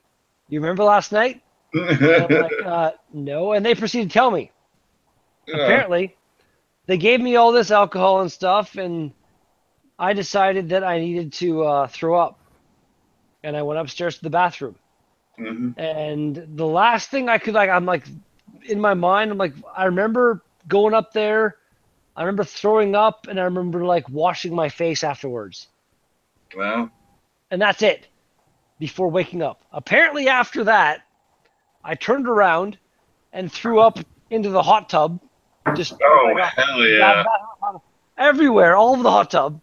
Hell yeah. And walked out of the bathroom, went across the hall, into my buddy's parents' room, crawled into bed with his parents, and then threw up all over his dad. So, like, my buddy that lived in the basement, parents' house, he had his own separate phone line. He gets a call from upstairs. Carrie's passed out and threw up on your dad. Get him the fuck out of our bed right now. So, like, 3 of them come up, grab me by the feet, and just drag me down into the basement. So, like, when I woke up in the morning, I had a fucking pain in the back of my head. I was like, why is there a pain? That's because I got dragged to the stairs. Like, literally, like, they didn't care. Like, get him out of here. And I wake up, and they tell me all this stuff. Like, you're fucking lying to me. No way I did that to your fucking mom and dad. We're upstairs, going to his parents' bed. They're gone for work right now in the morning, kind of thing. Go to the bedroom. Bed is stripped, no sheets, no nothing. Go to the laundry room. Everything's in the washing machine. I'm like, oh, are you kidding me? And then I go into the kitchen, and there is really. My boss is calling me right now. He says, get off that live stream. We have to work tomorrow. It's terrible. I'll be back in a second. So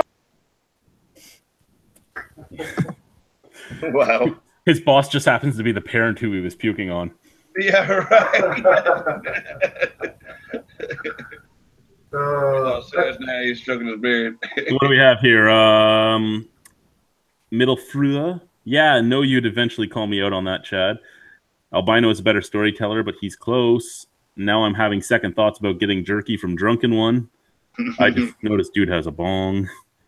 Hey, at least they chose a beer that was award-winning, like Labatt 50. Right. Nice. Hey, I'm drinking 50 right now. Middle fish. Hey, Chad. Yes.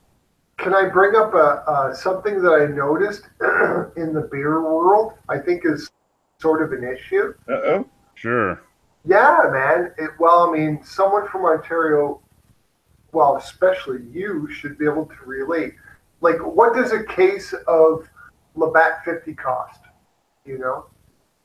Not offhand, no, because I don't buy it. Yeah, well, you know what? Since I started appreciating beers, I thought, oh, I haven't had 50 in a while. This is months ago. And I looked it up on the beer store. Woo! And so 50 was at like $48 a case. Did you know that? Nope. Yeah. Yeah, crazy amount. Like, well, that's what they ask for McLaughlin, what do you call it? Oatmeal Stout, St. Ambrose Oatmeal Stout. Different very high quality beers go for $48 a 2-4 here, man. Yeah. Discount price would be $34.50. That's as low as they go, and those beers go on sale for $31 sometimes. But anyways, Is that cans or bottles? Bottles, returnable Really? bottles. Yes. Anyways, Wow. I know this because I looked it up. I don't know, months and months ago in the summertime. And I'm trying to think. I've drank every kind of old beer I can remember from my childhood. Everything. Ridiculous, stupid beers. But, you know, and whatever, all kinds of beers.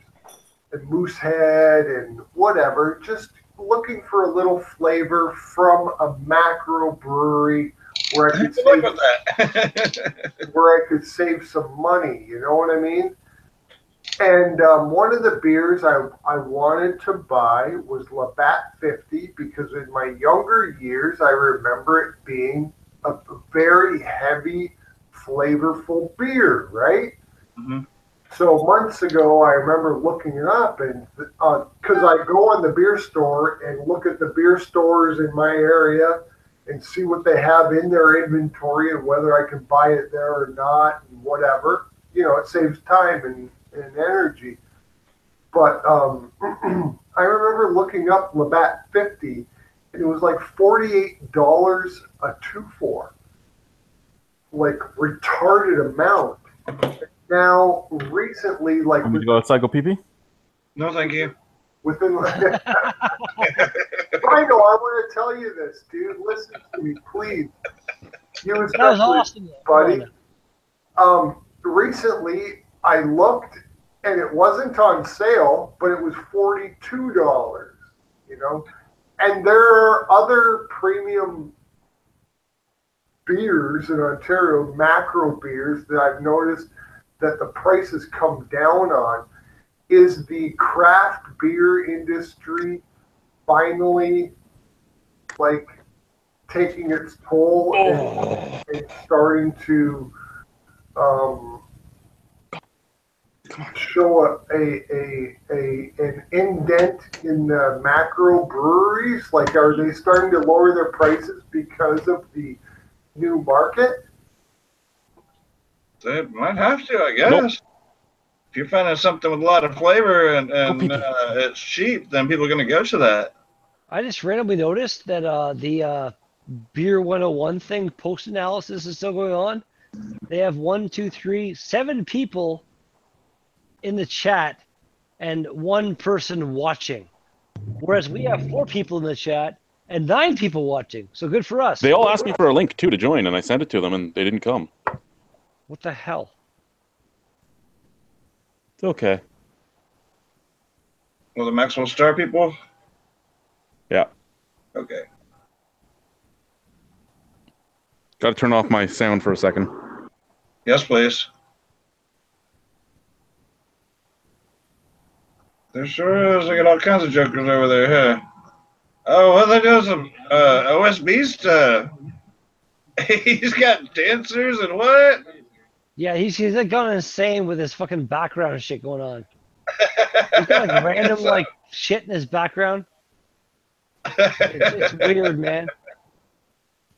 He had like when I first was watching, he had like a little like guy from Rick and Morty dancing, and now he's got fucking like random. I love right there. There he goes.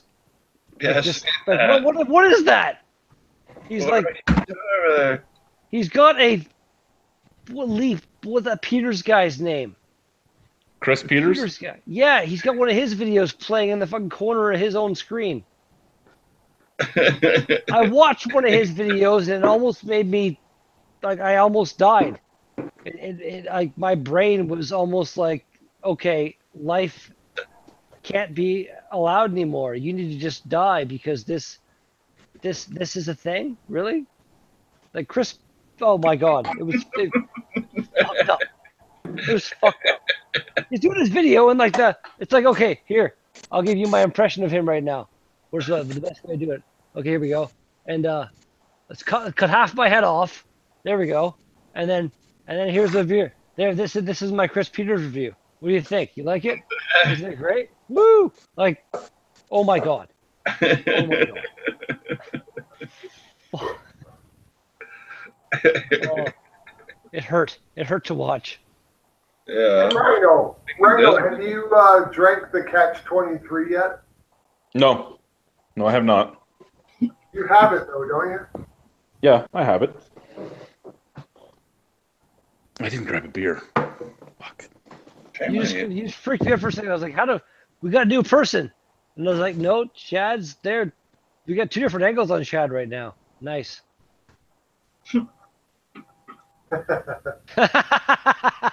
That's awesome. Okay, which beer am I going to drink? This one. Let's go back over here. Move, dog. Move, dog. What's Move, the beer? dog. What's the beer? I You'll see in a stopped second. I stopped by Chad's house last week, and Chad's house is exactly like my house. Single guy, you know, everything set up single guy wise. Let's just put it that way. My ex-wife is coming Sunday to pick up a bunch of her stuff, and she sent me a list of demands. And I looked at the list of demands, and I kind of she was like, "I'm coming for the deep freeze." Well, that's my deep freeze. I was going to give it to you anyway, but now that you're demanding it, I kind of want to make you have to fight for it. And you know, like because I was like, you know, she has 3 kids and herself. It's just me and the dogs. I don't fucking need it, so she can have it.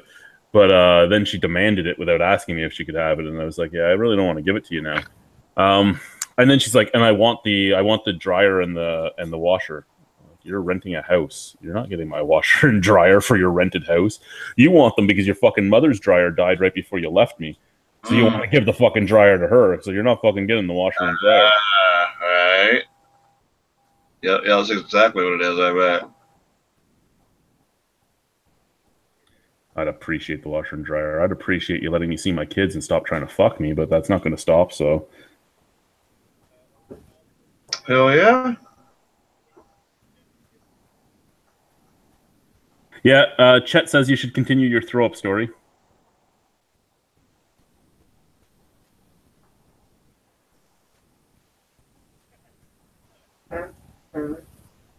That was a good fart, yeah. Nico Toothless One. I'm too young to be dealing with this shit, Jason Voorhees. How old do you think I am? Let's do this game. Nobody ever seems to really realize how old I am. 36. You're close. You're very close. Damn. 34. You're still close. I forget. You told me I forget. You're young yet. I'm drinking McLean's Luck and Charm Oatmeal Stout. Oh, that makes you 32. Nice. No, not 32. No, he already said 36. No, I said that.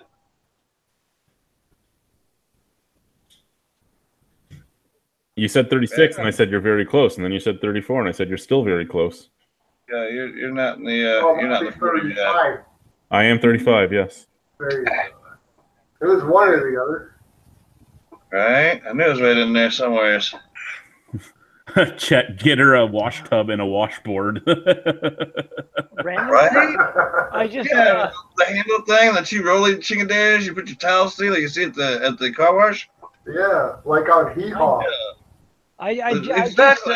was watching some of this post-analysis thing, and I randomly commented being like, everyone should leave here and join the BDU.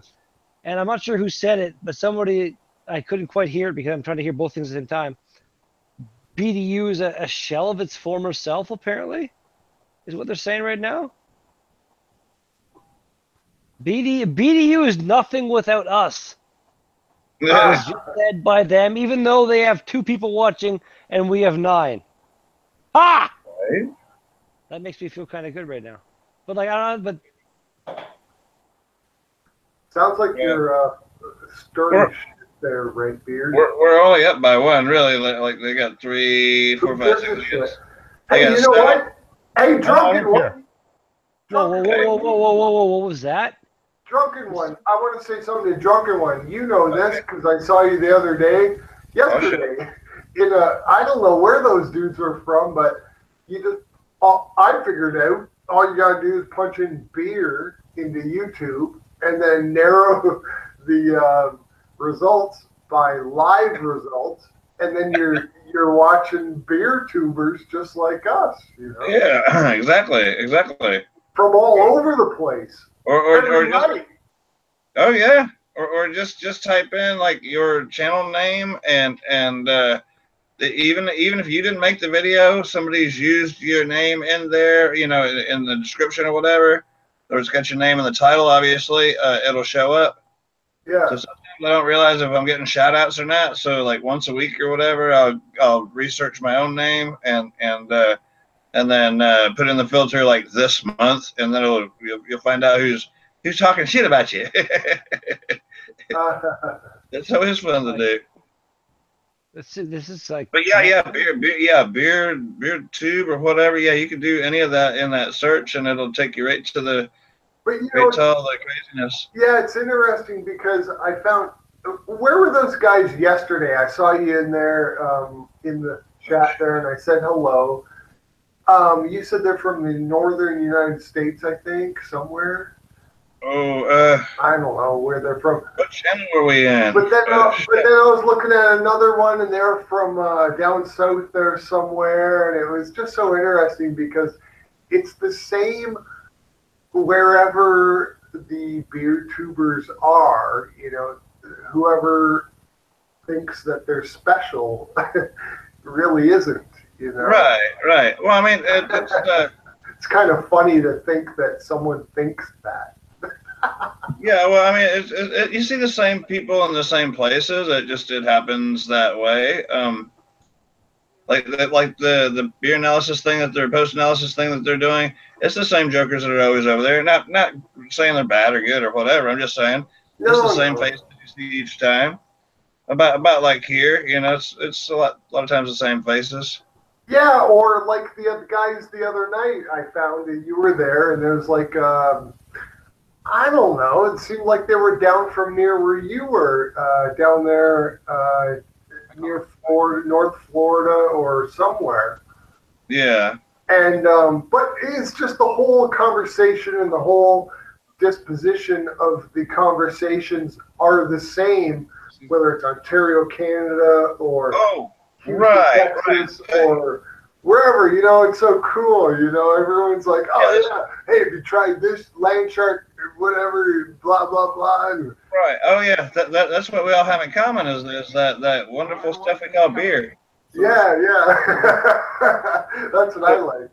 Whereas some of the live chats I get into, it's just whatever. We don't really have anything in common, to be honest. But oh sure, yeah. You know what? I've clicked on chats that I'll never click on again. You know what I mean? Right. I bet. They're collecting. I don't want to call them figurines, but like action figures or something. You know, right, exactly. Like, whoa, what's this? Oh my goodness, this ain't. Right.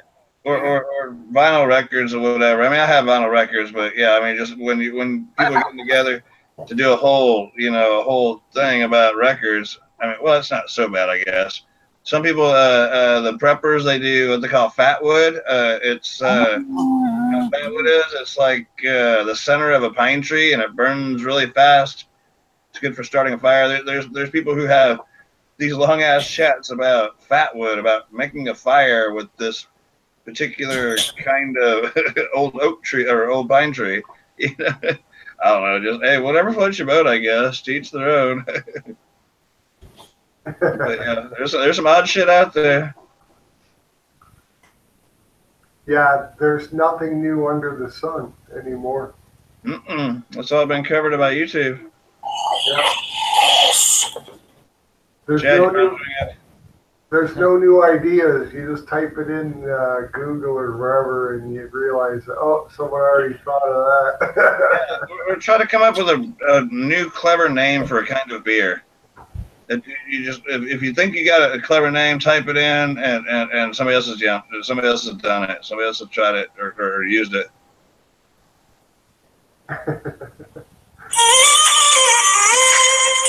Now somebody's calling me. Oh. They're calling you Swami by the sounds of it. Yeah, is she from Pakistan? That's the first time. Got some kind of python coming out of a basket? You know what we're doing here.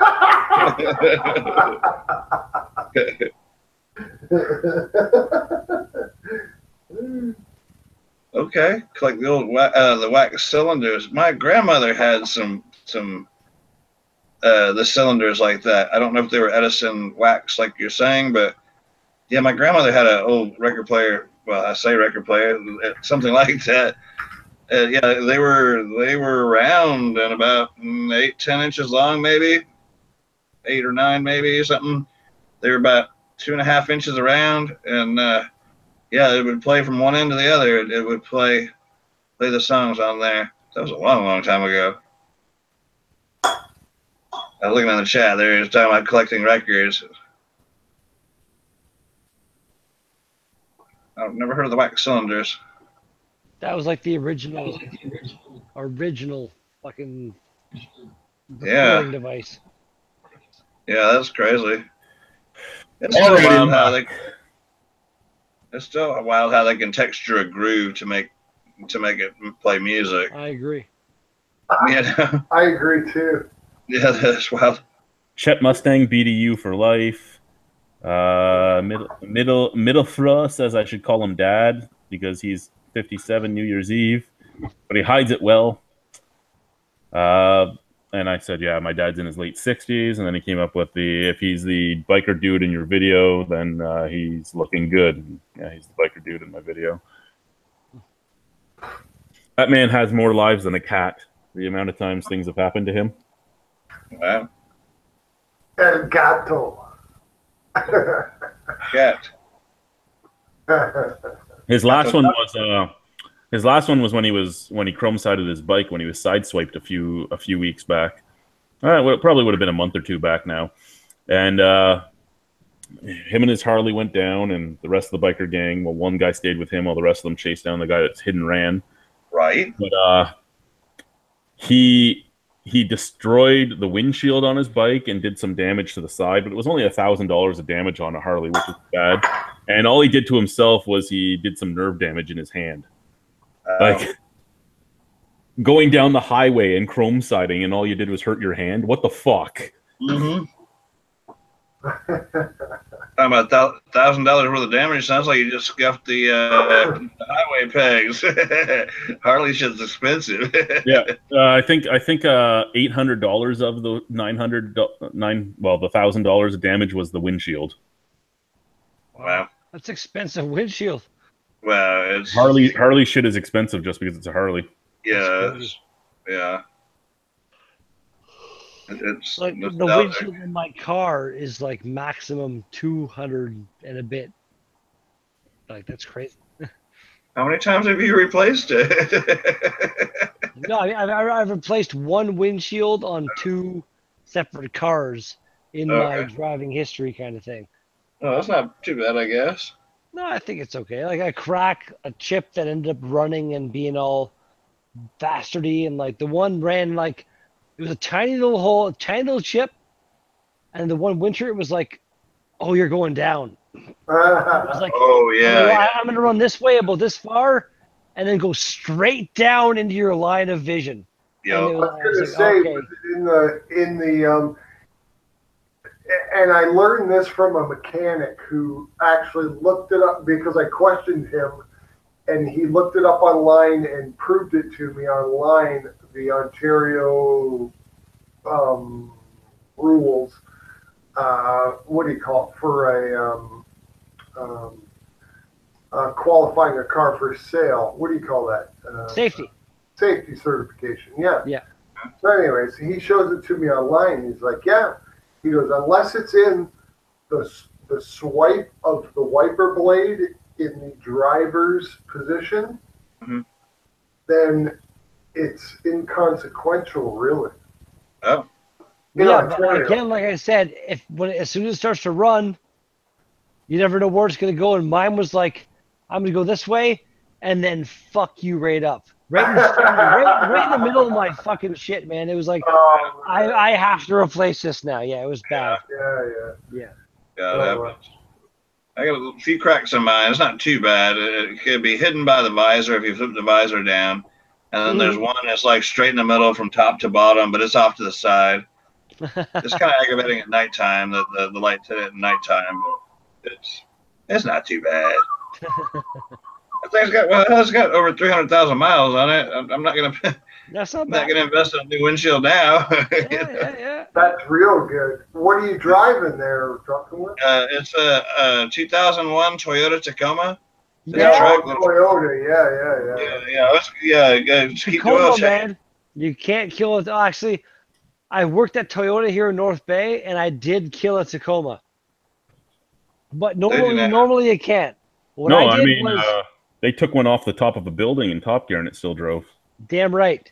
Damn right. Wow. The one I had was in the as-is line at the dealership I worked for here in town, and the boss, the GM, had me doing a bunch of random like stuff at his house, and the one day he like his whole backyard was poured concrete, like all just like poured concrete, like, and he decided he wanted to get rid of that and put it in interlocking bricks.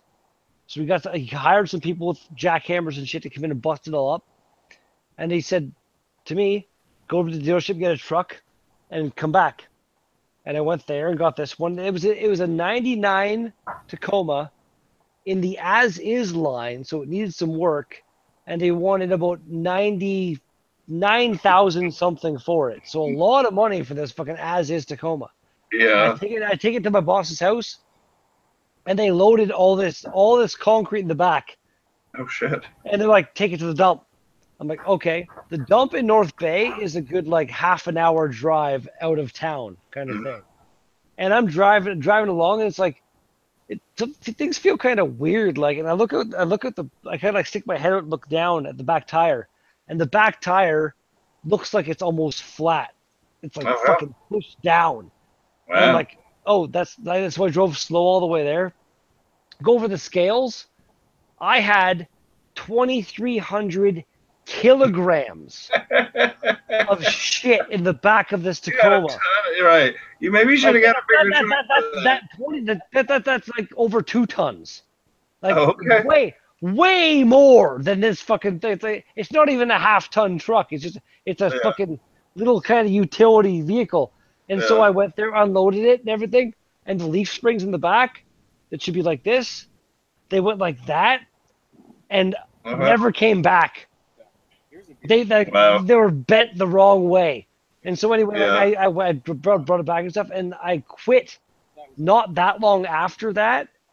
And I was still friends with one of the mechanics that worked there. About a month or so later, he was talking to me. He was like, yeah, they had to scrap that truck because you cracked the frame. Wow. Apparently, that truck was destroyed by that fucking ship. It was a hell of a thing. Right. Well, the engine didn't quit. That was user error there. That's what I'm saying. Like the Toyota Tacoma, like in Europe they call it the Hilux, but it's I've heard of that. Yeah. on Top Gear again. On Top Gear reference again, they drove that particular vehicle, not that one, but a Hilux, 2 of them actually, to the North Pole. Okay. If you can find and watch that special, I highly recommend it. It's amazing. They're driving through the one channel thing, like they're driving on the ice, and Buddy's like, "Do you want a drink?" "I'd love a drink." Reaches back, mixes a gin and tonic, and he's like, "We're not drinking and driving. I'm sailing." And it was it was so good. They got so much like hate mail about it, but it was awesome, awesome, so awesome. So at my when I went up to Ottawa for my grandmother's funeral, we did the normal Irish thing. The entire family got together and we're telling stories about everything my grandmother had to put up with, about all the different generations and everything. And my dad and his cousin are talking, and they're talking about drinking and driving and shit because they're in their 60s, so that stuff happened. And they're driving, and the cops behind them. My dad's apparently yelling at my cousin to throw the beer out of the car. He's like, "Hark, it's a 2-4. What do I do with 24 pint bottles?" He goes, "This." And he takes the bottle and he throws it out the window. And they're parked now, right, waiting for the cop as he throws it out the window. And apparently the bottle did a perfect 360 and another 360 and landed perfectly straight up on the fucking trunk of the car as the cop's walking towards them. Of the cop car? No, of their car. Oh So the my cop's God. walking towards them, and he just picks it up as he's continuing to walk, and he gets up to the window, and he goes, "Hey, guys, this yours? You got beer in the car?" And my dad goes, "No, the beer's outside the car." Right? That's awesome. Right. And then, he talks about, about a week later, we were getting pulled over again. And if you get caught doing it twice, you get in trouble. So we're driving down the street, and I tell your cousin to grab the wheel. So your cousin grabs the wheel, and I climb out onto the hood of the car, across the car, and start squeezing in through the passenger side and tell him to move over. Because the cop can't see you doing this, Yeah, I must have been drunk. Damn it. Somebody random Middlefra commented, North Bay. Dad's whole family came from there in Chapleau, small world. Redbeard is illegitimately related to you. Thanks, Chad. That's awesome. No, I was born in Calgary actually, and then lived there for like a month, and then went to Toronto. I lived there for my first year, and then North Bay until grade 4. Then Perry Sound, McKellar till grade 10, and then I came back here. I've been here ever since, so maybe someone's related to me, but I don't think so. I don't think so. Sure, I'd love another beer. I'll be back.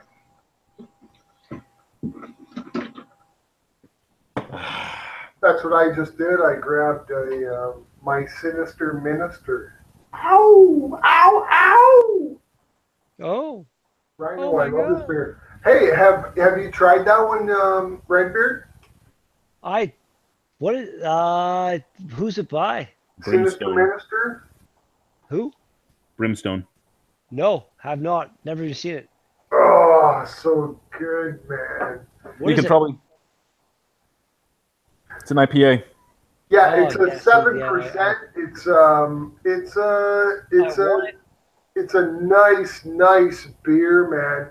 IPA. Speaking of But my last it's got an Christmas tree topper. orangey. I want to tell you about it. It's got like this orange peel taste that is very, very nice departure from the normal IPA piney grapefruity taste.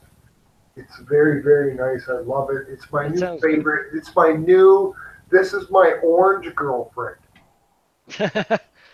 There are like I have a black girlfriend and I have an orange girlfriend now. it very much blows me away the amount of fruity flavors that you can get out of hops. Like it's some of those juicy IPAs are fucking amazing. And Love speaking of which, I need more beer. Woo woo. Oh, fuck yeah.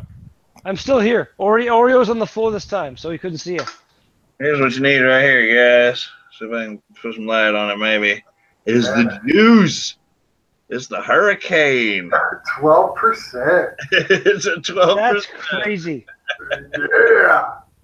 Did y'all get those there? No, we do get we get Four Loko up here, but it's not the same as your Four Loko. It doesn't have caffeine or anything in it. Oh no, they got rid of the caffeine stuff. I did a couple of those once upon a time, and yeah, they left my hair crawling. It was ginseng and caffeine and whatever else they put in there, like energy drink and malt beverage together. Now they quit doing that. Good thing too.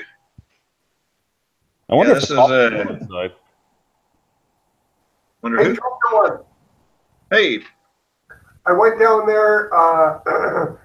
I'm 46 years old, but when I was 25-ish, 24, around there, which is old for this, what I'm about to say, went down to the island down there, South Padre, Wow, Okay.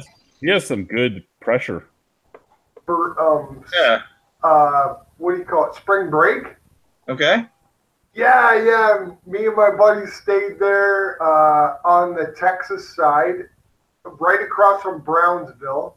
Nice. We'd go over to Brownsville during the day, take the taxi cab. Oh my God, even just the taxi cab in Mexico was worth the cost of admission of whatever you're doing, because it was so enlightening, like to see driving a taxi cab in Mexico was like, oh my God. We were like, oh my God, slow down. Holy shit, Hell what are you yeah. doing? You know, you're going to kill someone.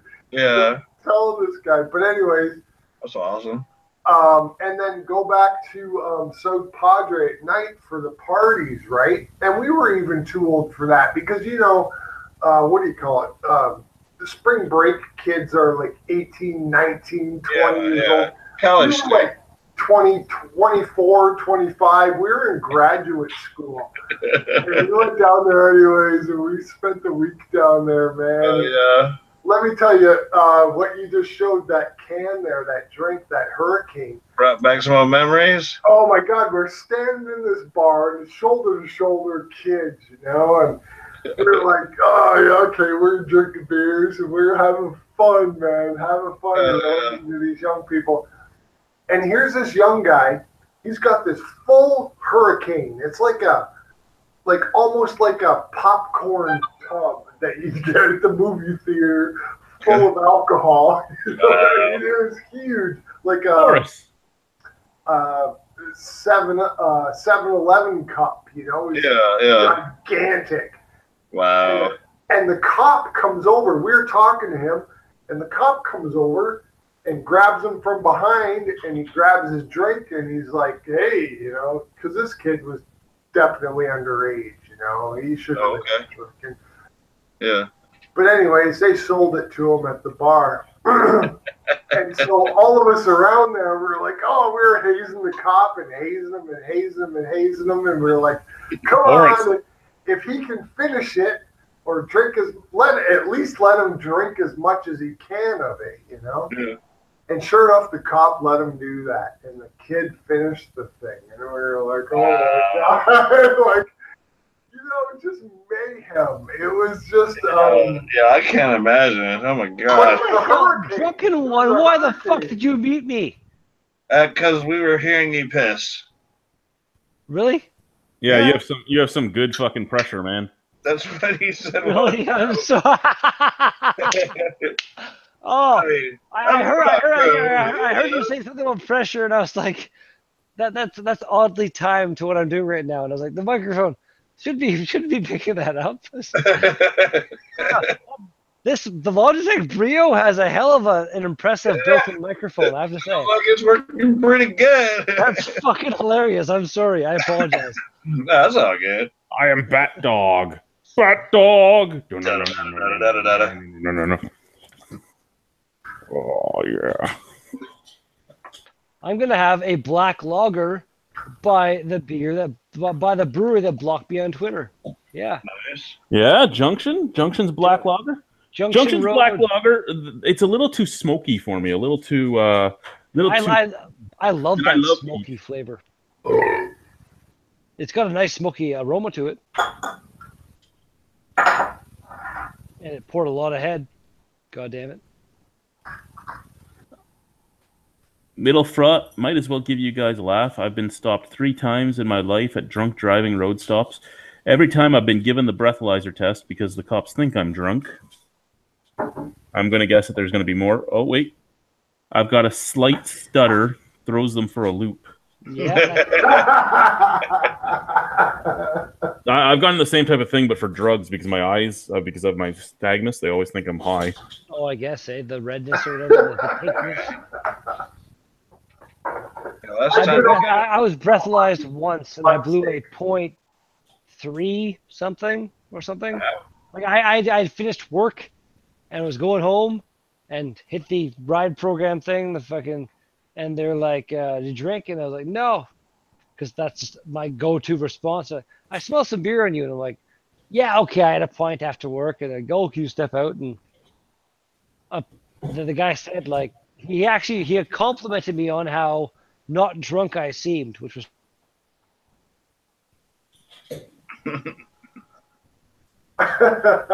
We lost you.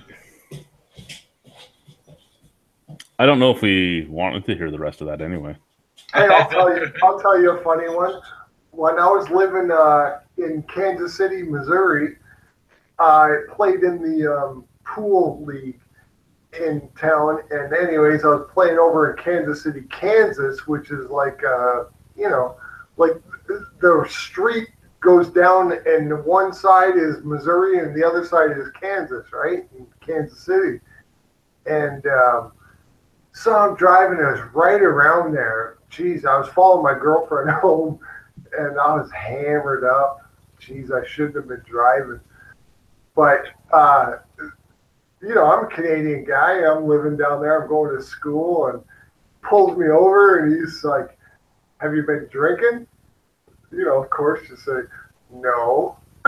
He's looking around in my car with his flashlight, and I had about 3 inches of crushed beer cans in the passenger side of my car, and about another 3 inches of parking tickets layered on top of those. Like, oh my God! And also, I had my hockey gear. I was playing roller hockey in Kansas City, Missouri. I only played, house league hockey here in Canada. But boy, down there, I was like Gretzky. It was awesome, dude. I joined the roller hockey league, and I was the league scorer, I think. I don't even know. It's amazing, I was skating circles around these guys. But anyways, I had my hockey equipment in the car with my sticks, as a Ford Tempo.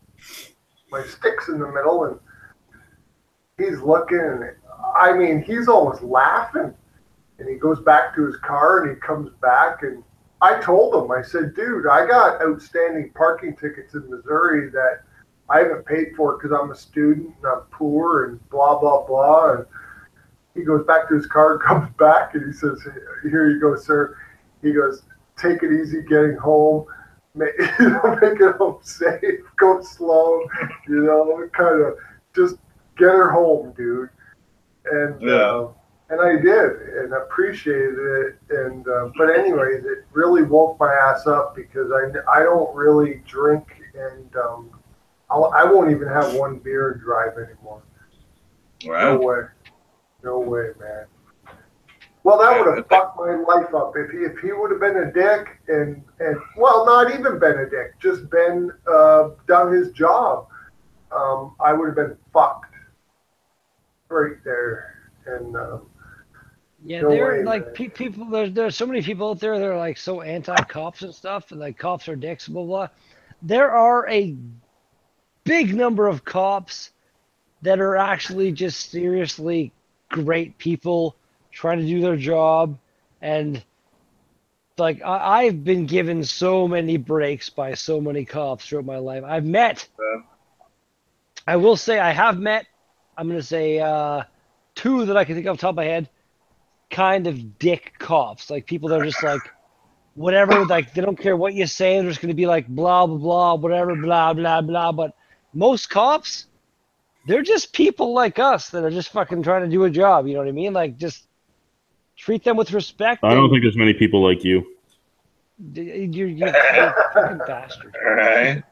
Damn. Now the cops used to be cool. The I don't know. The young guys came in, and I guess like they think they got something to prove or whatever. And yeah, I mean, you used to they'd take it easy on you, and you're close to the house. You know, they'd kind of let you go on home. But yeah, anymore they're just not as kind. You Well, know? again, though, like It's impersonal. It's impersonal. I'm talking like in general, like speeding tickets and stuff, like drunk driving.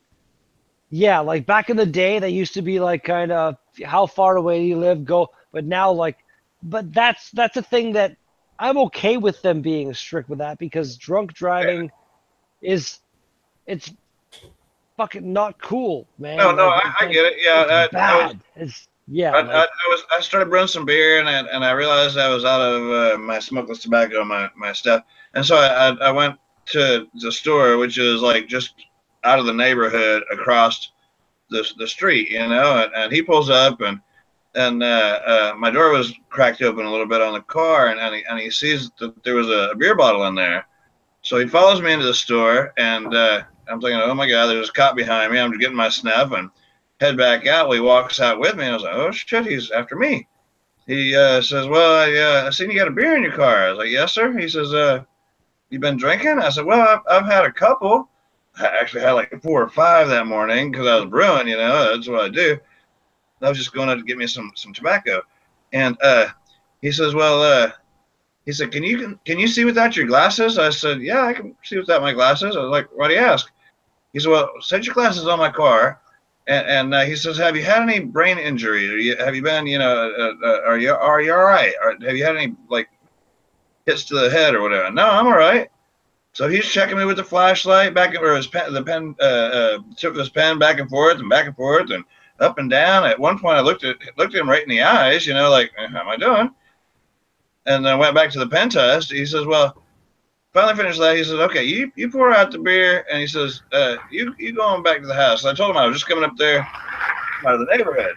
He said, you going back to the house? But he let me go. And that was one day I actually shot a video, and that was that day that it happened. And I started the video, and then went to the store, and I come back, and I was like, oh my God, yeah, I was so close to getting in a lot of trouble, and I made it out, and I forgot what brew day it was, but it's in the video even. But he was cool about it. He was cool about it, you know. He's seen I wasn't drunk, or I pacified him anyway. And but yeah, it was kind of spooky. I thought, hell, I don't want to go to jail today. You know, I'm trying to brew some beer. The mash tun is full. I got to go back and sparge. You know, I got things to do today. I don't have time for this.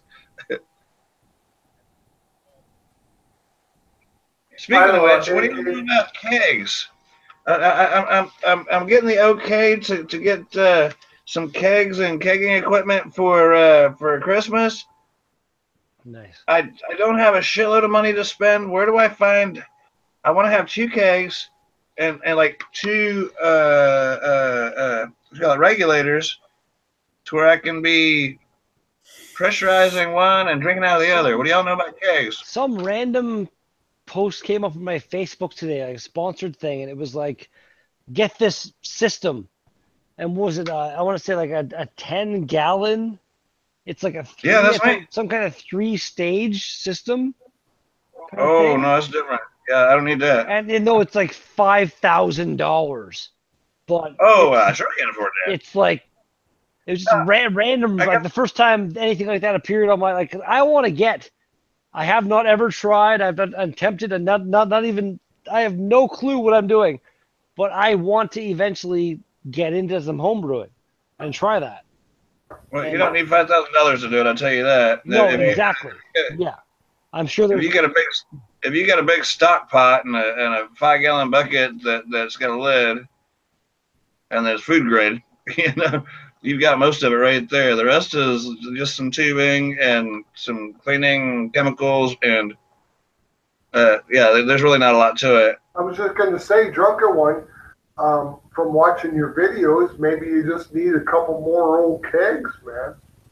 No, well, no. These aren't the kegs I'm using are. So I cut the tops out of them, so it just makes them a big it makes them a big cooking pot is all. No, these will be pressurized. See, I don't want to get into all this so much because that's not why we're here. Anyway, when the beer's done fermenting, beer talk. That's why we're here for sure. Come on. Yeah, well, but it's not homebrew talk. Y'all are like reviewers and not brewers. I've never brewed before in my life. I'm actually surprised to hear that. Liar. It's not true. Have you done? You must have done. You are big enough as far as like the Ontario craft brew community goes. Have you not done any kind of collaboration brews with any brewery ever? Yep. Yes, you have, or yes, you haven't. Yes, I have. Yes, he has. There you go. So, bam. You've done some kind of not home brewing, I guess, but No, I've done home brewing too. I was being facetious. You bastard! What was the brew you did with people though? What was the brew you did? You'll see it soon. Oh, it's coming. Yep. So it's like recently then. Look at me go, like uncovering the new news kind of thing. It's not news. It's been announced for a while. I didn't know, so I'm one of my charity beers. Myself. You go to hell. One of my charity beers. Hey, Redbeard, I'm going to call you Geraldo. Never, ever, ever call me Geraldo. Watch out for that chair. yeah. The white supremacist. No. Even though I'm like maybe 2 shades darker than Chad. Like Chad is the albino Rhino. I am the ginger fucking Redbeard over here. Like the sun is not as much my enemy as it is Chad's, but it's still an enemy kind of thing. Like I don't tan. I go from like white to lobster colored and then back to fucking yeah, terrible. That's funny, man. Not a fan. Not a fan of the sun. Hey, well, you're not really telling me anything I didn't already know without being told. So.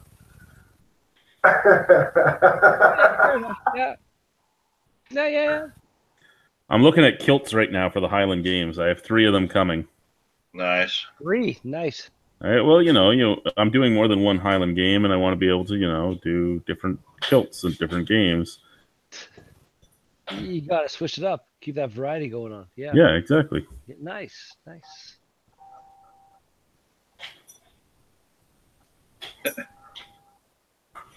Exactly. What are these random marks on your left shoulder that I'm seeing, Chad? Left shoulder, right there. Right beside your like shirt line. 3 like red marks right there. Yeah, I have a dog that jumps. Oh, really? That's what that is? Yeah. Okay. Fair. Wow. They look like wounds. They are wounds. They're dog wounds. No, but they look like wounds. Like not dog wounds. Like they look like wounds from a dog that is not your dog, kind of thing. Like someone sicked their dog on you and it bit you, and that's the wound. That's what it looks like right now. No, not that. That's crazy. What do we have going on here?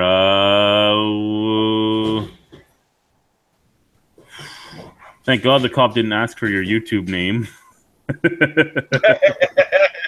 I didn't see that in there.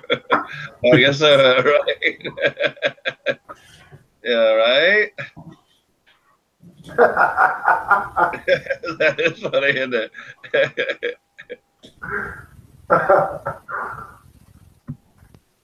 It's not from a dog, it's from the chupacabra.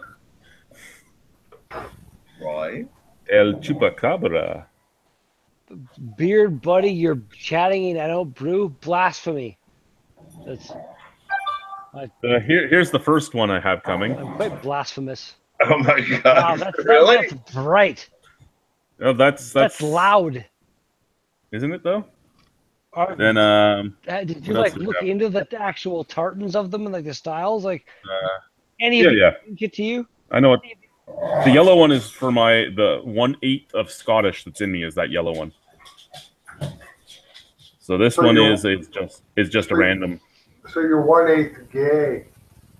Ooh. No, the other 7/8 of my makeup is all Irish, so I'm 100% gay. Sorry, hey, I'm sorry. I guess I should have said. I'm a little loosened up right now. Come on. There you go. That's the other one. That's the third one. Man. Well, you know, I'm Irish, so you need to have a green one.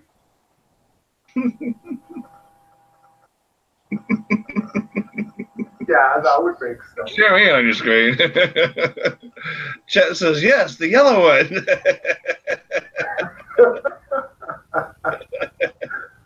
Oh, my God. That ought to be something. So I have a yellow one, a blue one, and a green one coming. I just randomly got the hiccups. I'm not a fan. Fuck. He's so drunk he has the hiccups.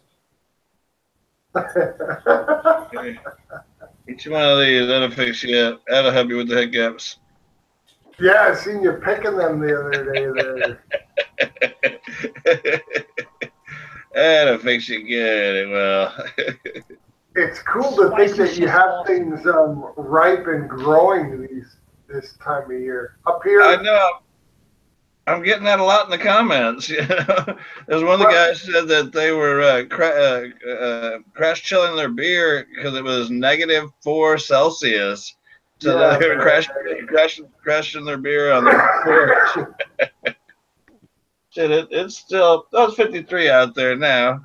Our temperature. It's pretty nice here for here right now. Hey, you guys, like, hey, Rhino, come on. This temperature for this time of year is pretty good, right? Horrible. I like the cold. No, I mean, me too, but I don't like shoveling my driveway. Yeah, exactly. Yeah, I used to live in Michigan. I remember that whole snow blowing thing. That wasn't any fun. Yeah, it's stupid. It hurts my back. Yeah, that's no fun at all. I was a lot younger when I was up there, and Dad would put me to work blowing people's driveways off and their sidewalks and shit. I'm sure you made a cut of it. It wasn't all coming to me. Yeah, for sure. Yeah. There was beer involved. Well, I'm sure there was. I wasn't able to drink it.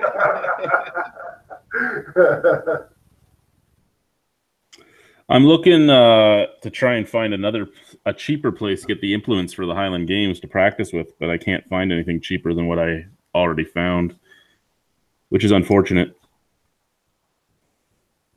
You're still looking for kilts? That one was $31. Is that a good price? Oh no, the kilts are great. They're cheap as fuck, and I don't need to buy $100 ones because They're not great. They're great. They're great. The great. It's great. Great. Right? Oh, yeah. All it takes is a Take mosquito. Rhino's kilt, but you'll never take his freedom. Oh, hell. I'm Irish, not Scottish. I don't care. It's still fun to say. Yeah, what is Gibson? Is what's that heritage? Is that Scottish or what? English? Albanian.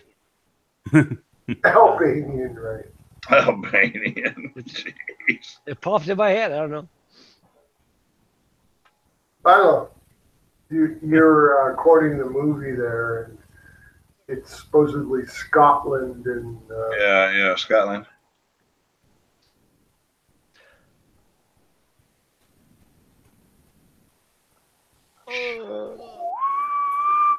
Right? Chirping. Chirp. English. Red Beer is gonna go away, I think, because he needs to eat food and then go to bed. Because I'm gonna pass out if I stay here any longer. You should sit there longer then, so I can get a picture of you passed out. Yeah. You passed out. I don't want that. I do. Well, I then I'll take one of myself next time I'm passed out, because I can do that. Because I can do that. Yeah. I'll train Oreo. He'll be a masterful photographer of passed out Carrie pictures. and I'll send you the portfolio. But anyway, yeah, I need to go to bed after I eat food because I'm hungry. But yeah, Alrighty, sir. thank you for having me, gentlemen. It's a pleasure as always. And yeah, peace out, guys. Have a great night. Right, dude. Check it. So I'm going to post the join link out in the chat. If any of you guys want to join, there's only 6 of you left, so we'll give you the join link. So you can come in here and chat with us if you want, because we will go off the air. Yes, Maxville is the biggest one. I didn't get that off of work, but I might be calling in sick for it. Right now I'm booked for North Lanark, Georgetown, Fergus, and Cambridge. There's the join link. Come in and say hi. Anyone, come in and say hi. But we're going offline. I'll still be chatting for a bit. But Is that the dude in the chat there?